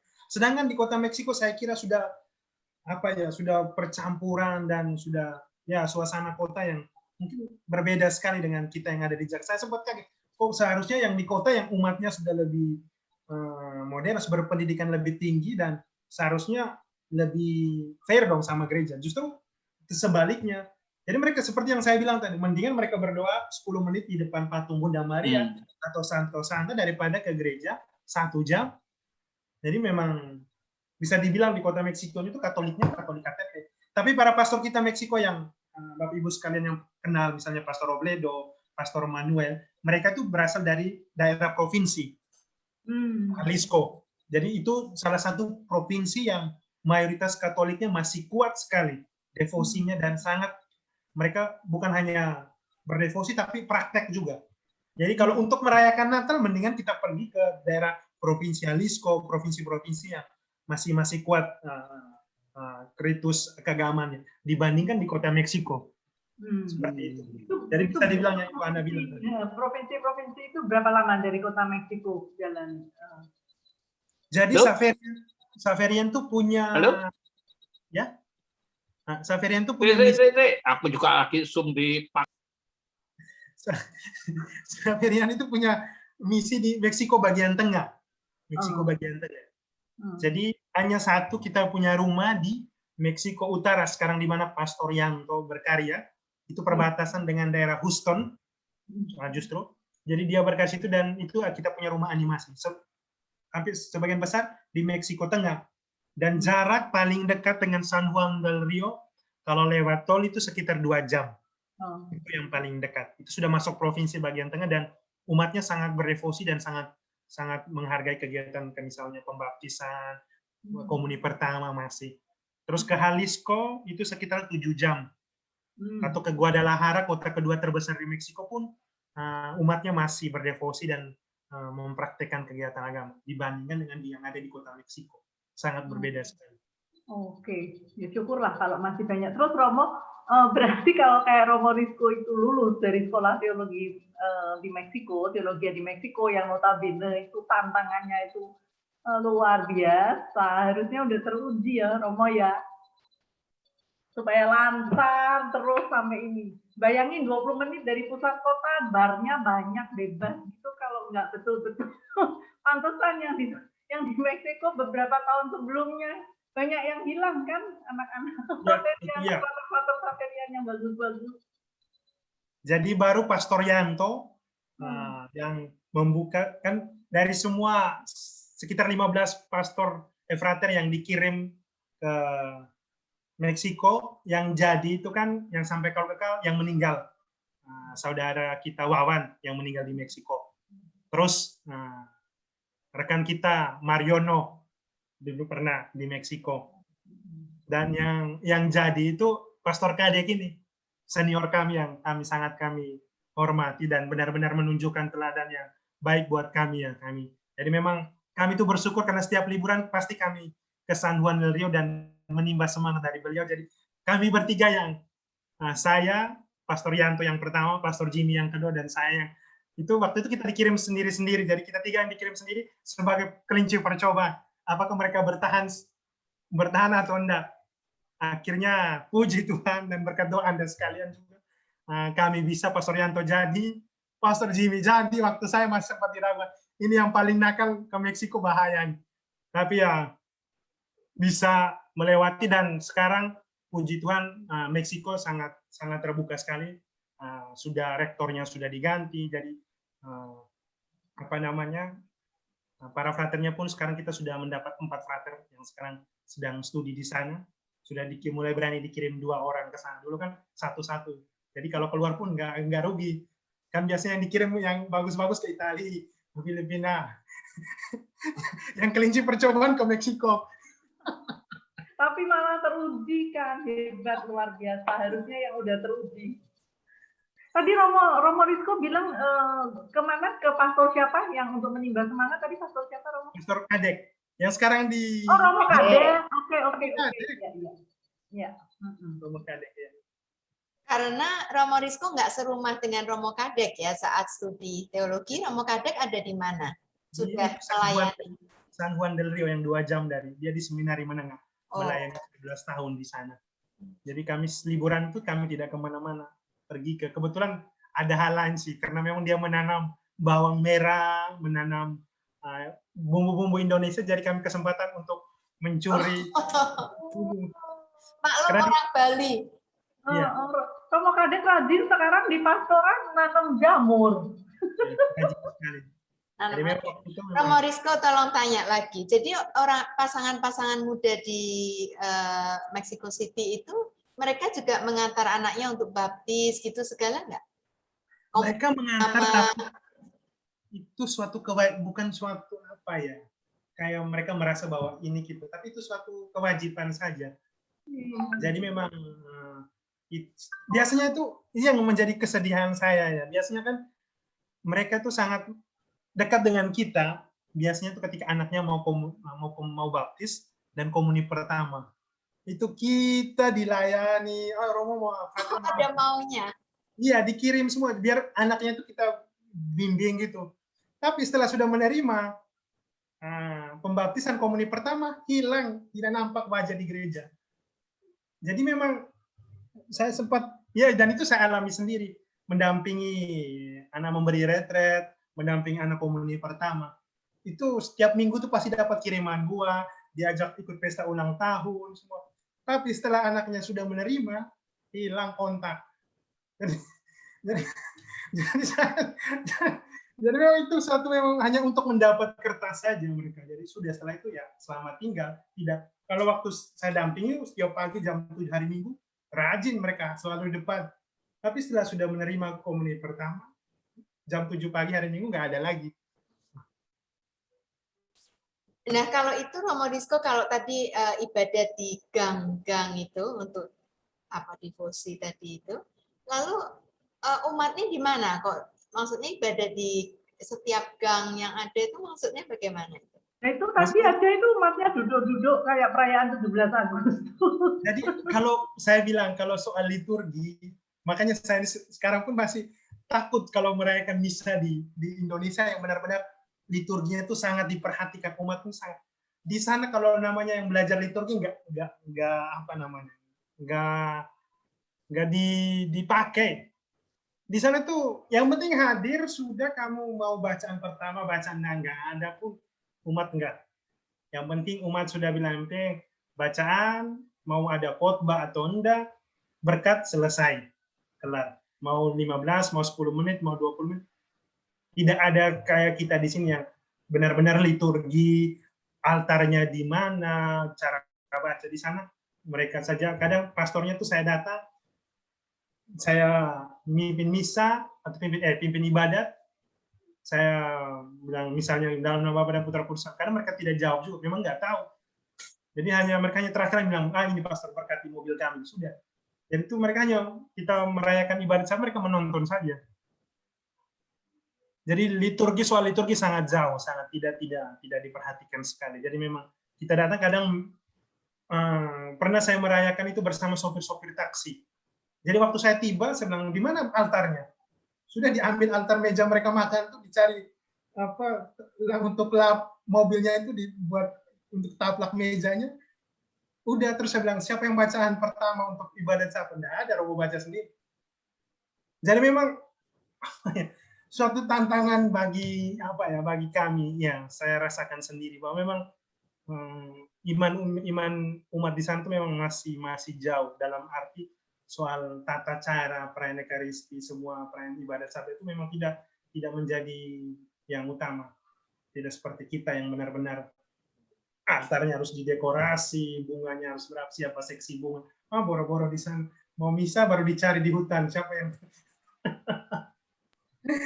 Jujur saya baru dengar loh ini. Saya pikir Meksiko, Brazil itu adalah kan negara Katolik itu yang umatnya itu masih luar biasa. Saya baru dengar dari Romo Rizko ini ternyata bahwa mereka udah kayak orang Inggris aja pokoknya, baptis, kawin, mati, udah di luar, setelah pokoknya antara itu nggak ada apa-apa. Ya. Jadi kayak tradisi aja ya Romo. Iya, maksudnya tidak kita bilang 100% ya. Dan ini juga ruang lingkup yang saya ceritakan di kota Meksiko. Tapi memang 80% dalam pengalaman 80% itu memang ada umat-umat yang baik, tapi tidak banyak yang benar-benar mau seperti yang kita di Jakarta yang benar-benar mencintai gereja, mencintai pastor-pastornya, mencintai frater-fraternya. Kalau di sana itu yang menjadi sempat saya mungkin bisa sharingkan sini krisis saya awal ya. Mengalami namanya diperhatikan umat di Jakarta yang begitu mencintai ketika masih frater, menyayangi, memperhatikan. Justru ketika di Meksiko itu benar-benar diuji, sempat saya mengalami krisis karena siapa saya mempertanyakan, kok nggak ada yang dalam misalnya contoh kecil ngajak makan, ngajak nonton kan dulu masih frater, oh ya Romo frater kita nonton yang sekarang di Meksiko nggak ada. Jadi kalau ada misa misalnya contoh kecil, itu romonya pergi sendiri, pulang sendiri. Kalau syukur kalau umatnya ada siap makanan, dikasih makan, kalau enggak ya udah pulang sendiri, sudah dibayar. Hari begitu. Semangat sekali saya bercerita. Yuk yang bertanya juga semangat nih. Siapa lagi yang mau bertanya? Silahkan. Mumpung Romo Rizko-nya masih di Indonesia, belum ke Brasil. Ke Brasil cerita beda lagi nanti. Kalau udah ke Brasil terus Pak nabung, nyusul ke Brasil. Silakan, masih ada Pak Andreas, Bu Stefani, Bu Marwanti, Pak Suroto. Oh, masih banyak tuh Bu Santi, Bu Endang. Silakan.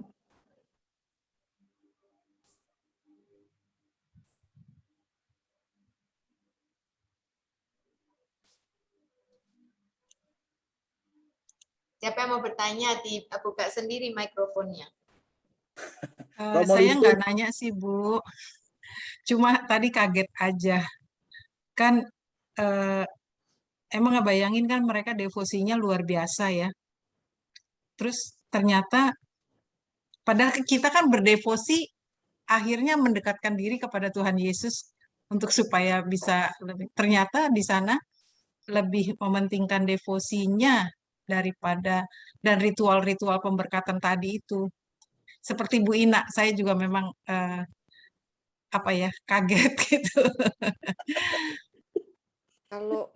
Kalau boleh saya, Pastor Rizko, kalau boleh saya tambahin sedikit, boleh nggak? Jadi cuman ini sisi the other side of the coin. Jadi kayaknya itu memang berhubungan dengan culture mereka. Jadi kan dulu orang-orang Meksiko sana tuh anaknya banyak rata-rata. Anaknya banyak. Ini saya dapat cerita dari Pastor Kadek. Jadi pasti dari misalnya 5 anak pasti ada yang dimasukin ke seminari. Jadi kalau dari masalah soal devosi, pemahaman soal agama, pemahaman soal religiositas, ini anak-anak yang dimasukkan ke seminari inilah yang akhirnya yang memegang yang istilahnya menjadi garda terdepan untuk faith itu sendiri, iman Katolik. Jadi sebetulnya bukan 100% begitu, nggak begitu juga. Seperti saya dulu setiap pagi sama Pastor Kadek itu selalu misa di susteran. Nah di susteran ini dia sama sekali tidak terbuka untuk orang luar. Jadi tugasnya mereka adalah setiap saat, setiap hari pasti ada selalu yang berdoa di susteran itu sendiri. Terus mereka bertahan hidup dengan menjual, jadi mereka bercocok tanam, mereka membuat masakan-masakan, mereka membuat kerajinan tangan, apakah itu rosario dan segala macam. Jadi ada dari masyarakat Meksiko yang juga seperti itu gitu. Cuman ya seperti kata Pastor Kadir waktu itu kepada saya, sekarang ini karena keluarga-keluarga punya anaknya semakin sedikit, jadi jarang yang dikirim ke seminari.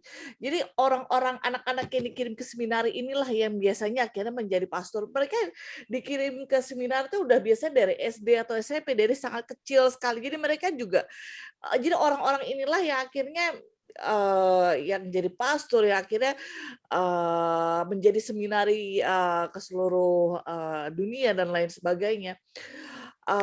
Dan maksud saya apa ya? Jadi memang ini masalah beda culture dan beda perspektif. Jadi kayak misalnya kalau pas Pastor Rizko bicara soal yang orang-orang yang mementingkan ritual, kalau saya bicara ini kita bicara orang-orang yang memang istilahnya dia kepentingannya dengan agama atau gereja ya seperlunya dia aja gitu. Tapi ada juga orang-orang yang memang benar-benar mendedikasikan dan betul-betul mempercayakan anak-anaknya kepada gereja, itu ada keluarga-keluarga. Dan seperti ya memang seperti kata Pastor Rizko, itu akhirnya memang terpusat di beberapa provinsi di Meksiko. Seperti juga kayak kalau di Italia itu masih kayak itu biasanya provinsi-provinsi yang terpencil jauh dari malah influence kota besar dan lain sebagainya. Tapi itu tidak kekurangan. Maksudnya kalau dibandingin dengan kalau bisa dibandingkan dengan Indonesia sekarang, tetap lebih banyak Indonesia ya, banyak yang mengirim anaknya menjadi seminaris memang sudah menurun gitu. Jadi memang harus kita akui memang sudah sangat menurun. Jadi kepercayaan mereka sendiri, perubahan Meksiko saya rasa itu yang membuat segalanya jadi terkikis, tapi tetap ada.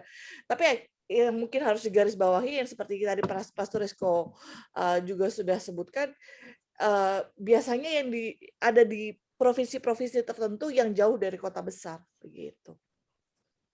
Terima kasih.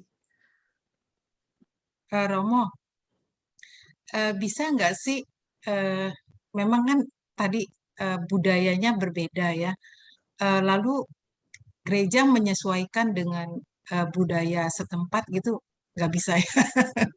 Soalnya seperti ini aja kan kita 2 tahun ini praktis misa online dan lain-lain.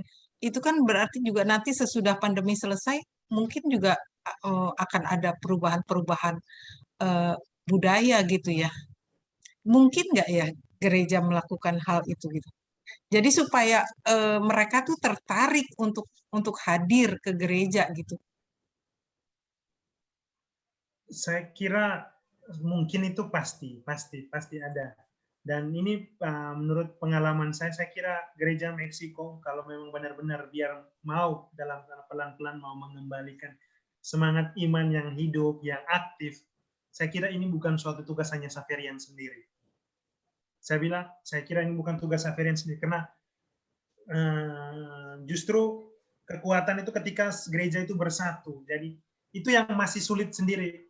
Kongregasi-kongregasi itu ada yang punya masih ada yang mau bekerja sendiri, ada seperti, jadi mengharapkan hanya kita frater-frater Xaverian mungkin 1% pun nggak bisa dihitung, karena memang untuk benar-benar menghidupkan umat yang benar-benar mendalam dan aktif itu saya kira gereja harus berbenah. Karena dalam pengalaman saya sepertinya ada 3 hal yang sangat-sangat menjadi tantangan. Yang pertama, mungkin sejarah kelam gereja Meksiko masa lalu, saya tidak tahu. Makanya gereja dan agama negara dipisahkan. Itu sistem pemerintahan Meksiko. Yang kedua, karena berdekatan dengan Amerika ya, budaya yang benar-benar gereja-gereja Kristen sangat berkembang. Jadi banyak orang-orang Amerika yang pergi menjadi imigran, menjadi pekerja di Meksiko. Ketika di sana mereka pergi sebagai orang Katolik, karena di sana di diiming-imingi oleh gereja Kristen, gereja Pentakosta, mereka kembali dan menjadi Kristen. Jadi perlahan gereja Katolik itu mulai menurun. Jadi mungkin budaya Amerika yang sudah mulai menjamur di Meksiko, jadi benar-benar membuat cara berpikir mereka pun sudah berbeda. Jadi mereka kembali ke Meksiko bukan lagi sebagai orang Katolik. Jadi di Meksiko itu kita bisa menemukan dalam satu keluarga itu bapaknya Katolik, mamanya Kristen, anaknya nggak beragama. Ya, jadi adik kakaknya itu mungkin agama apa, yang meditasi, yang yoga. Jadi benar, memang saya kira ini suatu, sebenarnya mungkin ada, tapi memang butuh suatu persatuan antara gereja sendiri, gereja Meksiko sendiri untuk membangun. Saya kira justru yang menjadi kekuatan itu bukan imam perju, tapi imam-imam misionaris, karena itu menjadi salah satu kekuatan kita adalah daya tarik, karena kita bisa masuk. Mereka lebih at home sama kita yang misionaris. Jadi kesempatan kami. Saya sendiri ketika melayani tahun kedua setelah sudah bisa bahasa Spanyol, apa yang saya buat selain menjadi Bu Miss Dinar, pendamping Miss Dinar, saya buka kelas gitar dan kelas bahasa Inggris. Jadi memang mencoba cari cara yang berbeda, bukan untuk biar mereka bisa kursus bahasa Inggris lebih murah, atau waktu itu mereka mau minta bayaran, saya bilang tidak, saya mau menyediakan. Ya, jadi mencoba masuk melalui pintu mereka, keluar melalui pintu saya. Tapi memang iming-iming mereka waktu itu yang penting mereka mau belajar gitar dan belajar bahasa Inggris. Tapi saya menyelipkan misalnya, ayo sebelum kita mulai pelajaran kita berdoa. Jadi mulai pelan-pelan saya mengajarkan dengan hal-hal yang sederhana. Karena mereka datang, mereka di rumah tidak diajarkan, kecuali benar-benar mau ada komuni pertama, mulailah mereka mendekat. Kalau tidak diajarkan. Jadi waktu itu murid saya tidak banyak, tapi ya 5-6 orang saya dampingi kelas gitar selama setahun. Kelas bahasa Inggris waktu itu ada, maaf ya bukan, bahasa Inggris saya waktu masih pranovis nggak bagus, tapi saya menjadi guru bahasa Inggris di sana. Mengajar bahasa Inggris dengan bahasa Spanyol kan, aneh kan. Jadi tapi justru karena mungkin mereka pun bahasa Inggrisnya masih nol dan tidak tahu, saya yang paling tidak pernah belajar bahasa Inggris mencoba, dan itu menyelipkan itu berdoa, sebelum berdoa pelajaran kita mulai, selesai kita dengan pelajaran. Dan juga ketika pelajaran musik, saya menyelipkan lagu-lagu rohani. Jadi paling tidak ada sesuatu, paling tidak sedikit walaupun, tapi mereka sudah paling tidak bisa, iman mereka tidak hilang begitu saja. Terima kasih, Romo.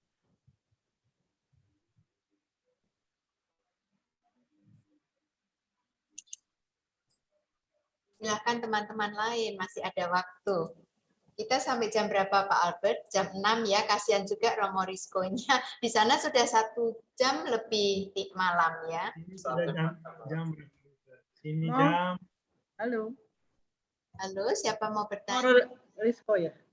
Romo Rizko. Ya, halo. Halo. Saya mau tanya sedikit. Kalau di Meksiko itu banyak nggak sih turis-turis yang pergi ziarah kayak di Roma gitu? Sedangkan orang Meksiko sendiri hanya tahu devosi Bunda Maria aja. Untuk ziarah ke Roma, biasanya mereka, orang Meksiko tuh yang bukan setahu saya. Orang untuk apa?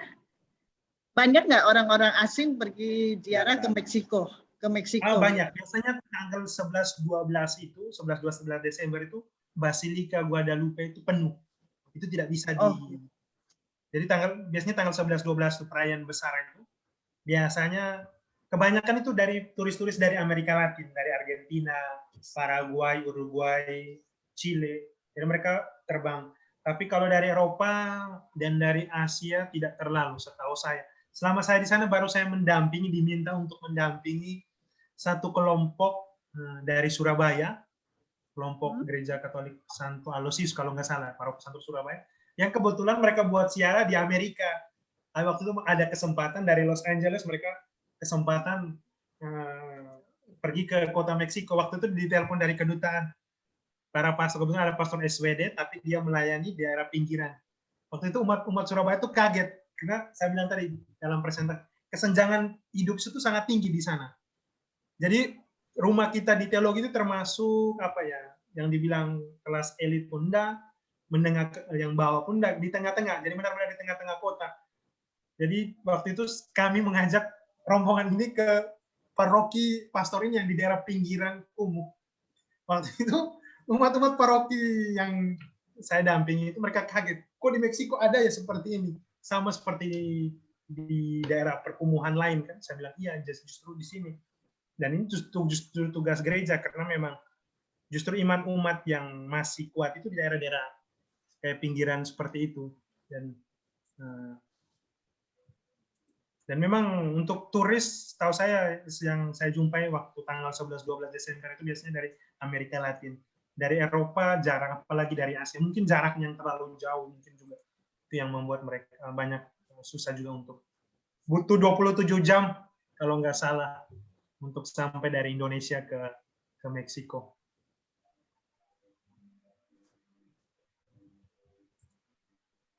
(14 jam Meksiko, Jepang.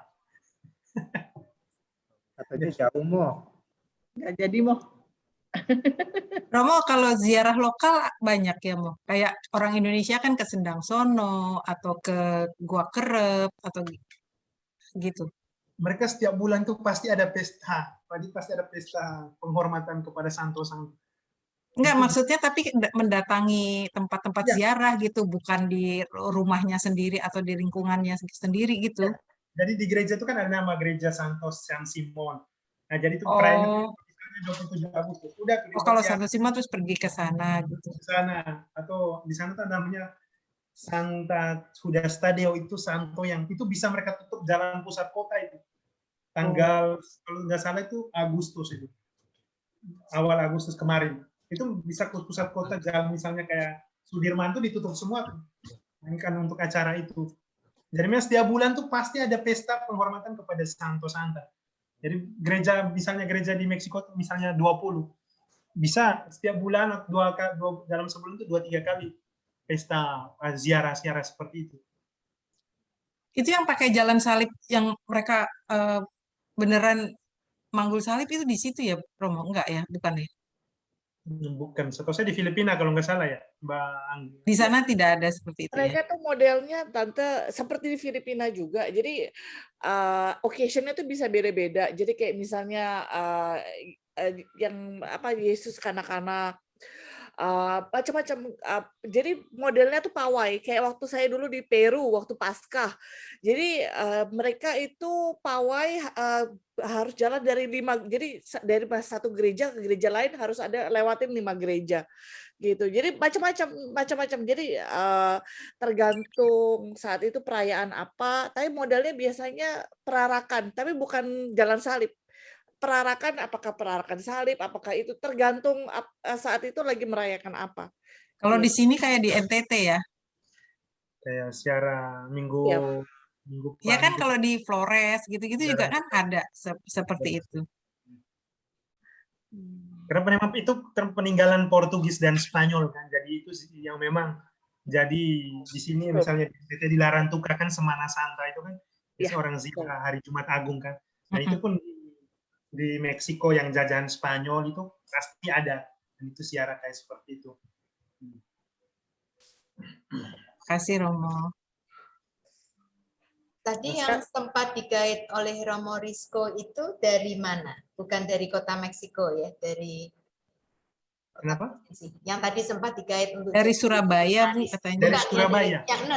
Yang dia gait bukan tour guide, bukan, yang sempat ditarik untuk menjadi seminaris di Xaverian itu orang Meksiko asli. Tadi kan Romo Risco bilang selama 5 tahun di sana sempat ada satu anak yang dalam promosi panggilan. Yang promosi panggilan. Ya. Nah, itu orang Meksiko, tapi bukan dari Meksiko kotanya, Meksiko provinsi. Jadi lebih mudah mendampingi mereka untuk masuk atau mengenal kehidupan religius dibandingkan anak-anak kota Meksiko sendiri. Dan saya sendiri mengalami di sana tuh sekarang untuk panggilan yang seperti kita di sini dari seminari kecil itu sudah sudah mulai menurun. Rumah kita tuh seminari, 2 seminari itu, setahu saya 2 seminari itu hanya punya 30 calon. Dan itu tidak semuanya ke Xaverian, itu yang menjadi tantangan juga. Angkatan saya waktu saya kuliah teologi itu kebanyakan panggilan dewasa semua. Saya itu waktu itu merasa di kelas itu kita sekitar 12 itu, 10-nya itu yang berumur di atas 30-an. Jadi umur 40-an, sudah bekerja, sudah punya perusahaan. Jadi memang di sana sekarang Meksiko panggilan itu panggilan dewasa. Saya berteman dengan frater yang umur 40-an, 41, 42. Jadi memang itu yang menjadi tantangan sekarang. Susah menemukan yang benar-benar panggilan dari SMP, SMA itu sudah, seminari kecil sudah. Jadi menjadi tantangan buat para pastor Xaverian. Karena kita punya 2 seminari yang begitu besar. Dan di sana seminari-seminari kan gratis. Ada kolam renangnya, apa semua. Tapi memang tetap tidak menarik, ya. Tetap tidak menarik hati mereka. Romo, saya nggak tanya, cuma komen aja. Tadi kan Romo nunjukin suku Indian dengan berbagai itu ya pakaiannya ya. Kalau saya lihat-lihat kok saya jadi ingat salah satu suku di Cina mainland, no? Ya, Uighur atau apa, kamu ingat nggak itu? Wajahnya juga mirip-mirip ya, pakaiannya juga mirip-mirip. Indonesia juga ada, Bu, suku Dayak, Bu. Suku Dayak juga sama. Dayak kan juga Dayak, gitu ya. ya, bajunya warna-warni begitu. Iya, terus potongannya itu loh, kuntir-kuntir face-nya ya, Pak ya, bener. Iya, model begitu. Agak sipit juga ya nampaknya kan. Maniknya gitu. Yang di sebelah saya orang Dayak, Bu. Kalimantan Barat, no. Ya bener. Orang Dayak cantik-cantik, makanya Pak Andreas kepintu. Oh, amin. Mau tanya lagi dong, mau satu. Kalau mengenai pengakuan dosa, misalnya kan kita di Indonesia sering sebelum Paskah, sebelum Natal. Kalau di situ ada nggak pengakuan dosa? Ada ritus itu, masa ada kegiatan. Tapi memang yang justru kalau kita kalkulasikan dalam persentase mungkin 10-20% yang mau mengaku dosa. Jadi memang apa ya? Kalau di Bintaro ngomongnya sampai capek karena orang Bintaro semua banyak dosa. Tapi di sana tidak juga. Yang mengaku dosa itu biasanya yang umur 40-an ke atas. Susah menemukan yang 30-an ke bawah yang mengaku dosa, nggak mau. Susah menemukan. Karena karena di sana tuh SMA itu sudah ada pelajaran filsafat. Jadi mereka benar-benar satu tahun tuh benar-benar dikasih pelajaran filsafat yang mempertanyakan semua pertanyaan, apalagi pertanyaan tentang Tuhan. Saya mendampingi beberapa anak yang memang selalu bertanya tentang Tuhan, di mana Tuhan itu.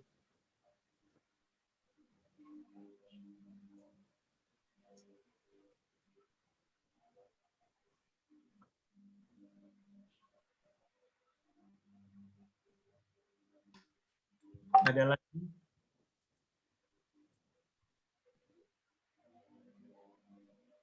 Stefani.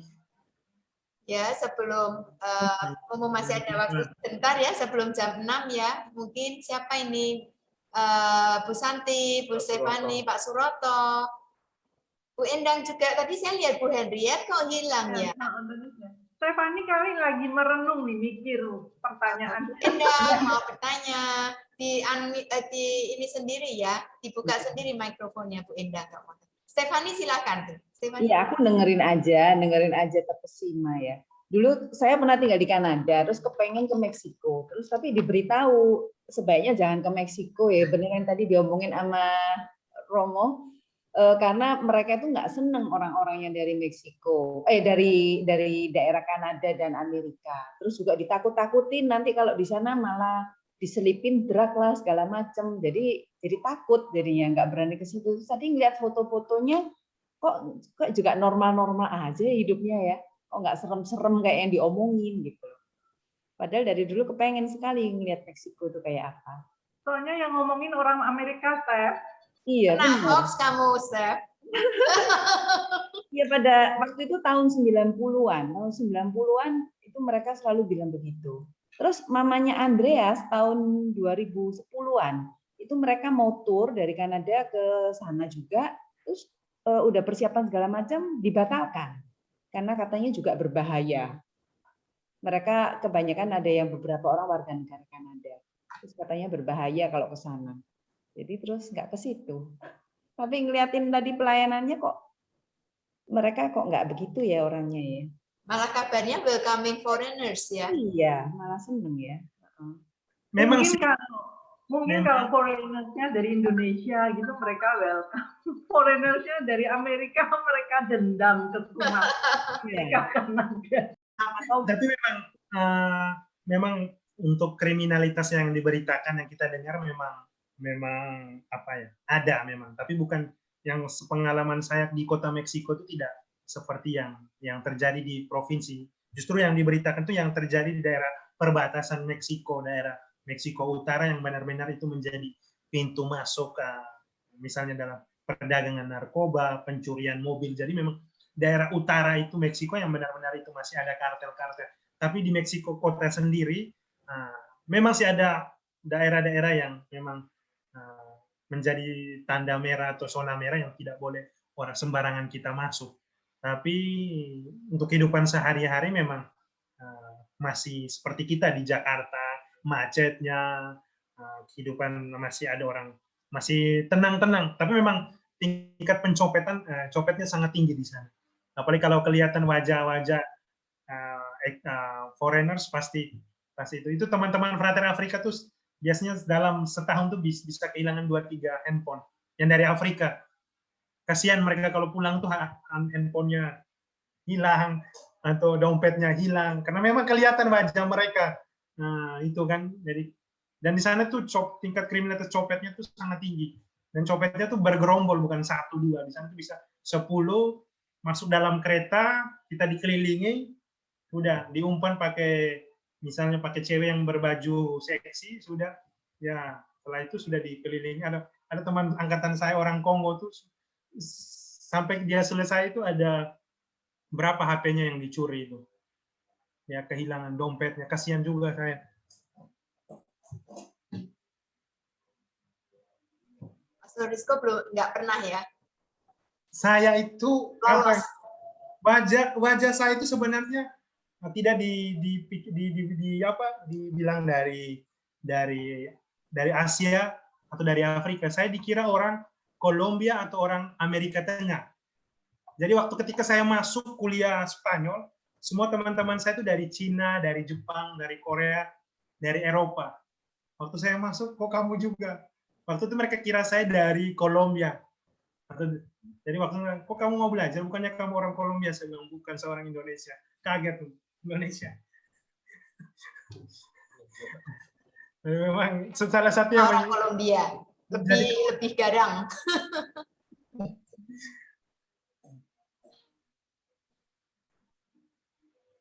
Satu menit lagi.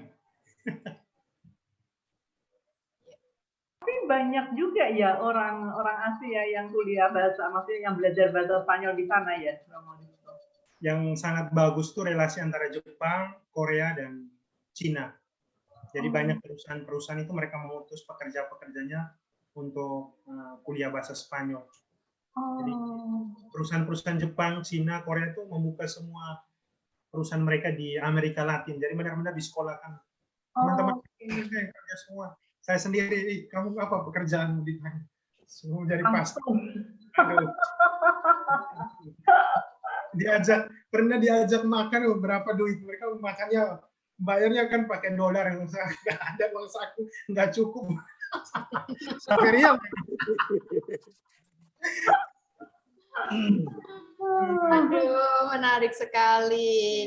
Beruntung ya kita mendengar sharing dari Romo Rizko ya.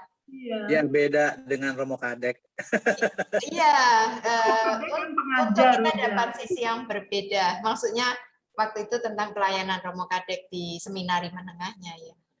Bagaimana Pak Albert? Kasihan Romo Rizko harus kita tahan. Nanti kapan kita bisa undang lagi? Pak Albert bisa. Ya, memang cukup sampai jam 6 saja lah.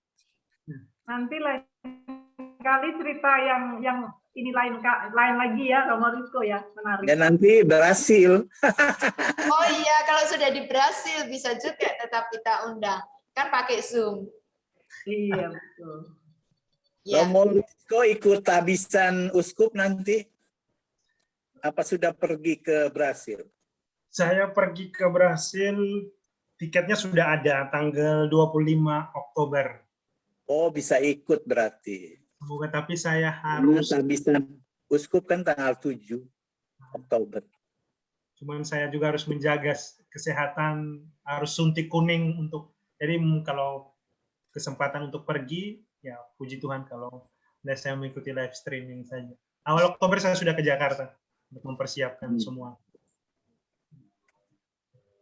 Oke, kita semua mengucapkan banyak terima kasih atas kehadiran Romo Rizko, berbagi yang sangat istimewa buat kita semua. Apakah bisa ditutup dengan doa, Pak Albert? Bu Lili mungkin? Ya, Bu Lili tutup dengan doa. Asik orang Dayak. Berkatnya dari Romo Rizko, kan? Ya. Tadi yang dibilang orang Dayak. Ya, Bu Lili. Mari kita berdoa. Dalam nama Bapa dan Putra dan Roh Kudus. Amin. Amin. Puji syukur dan terima kasih ya Tuhan, karena kasih-Mu Engkau telah mempertemukan kami dengan Romo Rizko di dalam perjumpaan Zoom pada sore hari ini. Terima kasih karena kasih-Mu juga Romo Rizko telah membagikan pengalaman selama berada di Meksiko, dan kami sangat bergembira karena pengalaman itu memperkuat iman kami kepadamu. Tuhan, dampingilah perjalanan dan masa depan serta kesetiaan dari Romo Rizko di hari-hari mendatang, di dalam karyanya di Brasil pada tahun-tahun dan hari-hari mendatang. Dampingilah kami agar pengalaman Romo Rizko ini menjadi teladan untuk kami semakin dekat denganmu dan dekat dengan sesama. Sebentar ini kami akan melanjutkan aktivitas kami. Kiranya Tuhan mendampingi perjalanan dan aktivitas kami. Juga kami mohon berkat dan doamu melalui Romo Rizko. Tuhan bersamamu Dan bersama rohmu. Semoga kita sekalian, mereka yang kita doakan, rencana-rencana kita, usaha-usaha kita, dan kesehatan kita senantiasa diberkati oleh Allah yang Maha Kuasa, Bapa, Putra, dan Roh Kudus. Amin. Amin. Terima kasih Romo Rizko. Terima kasih Terima kasih semuanya.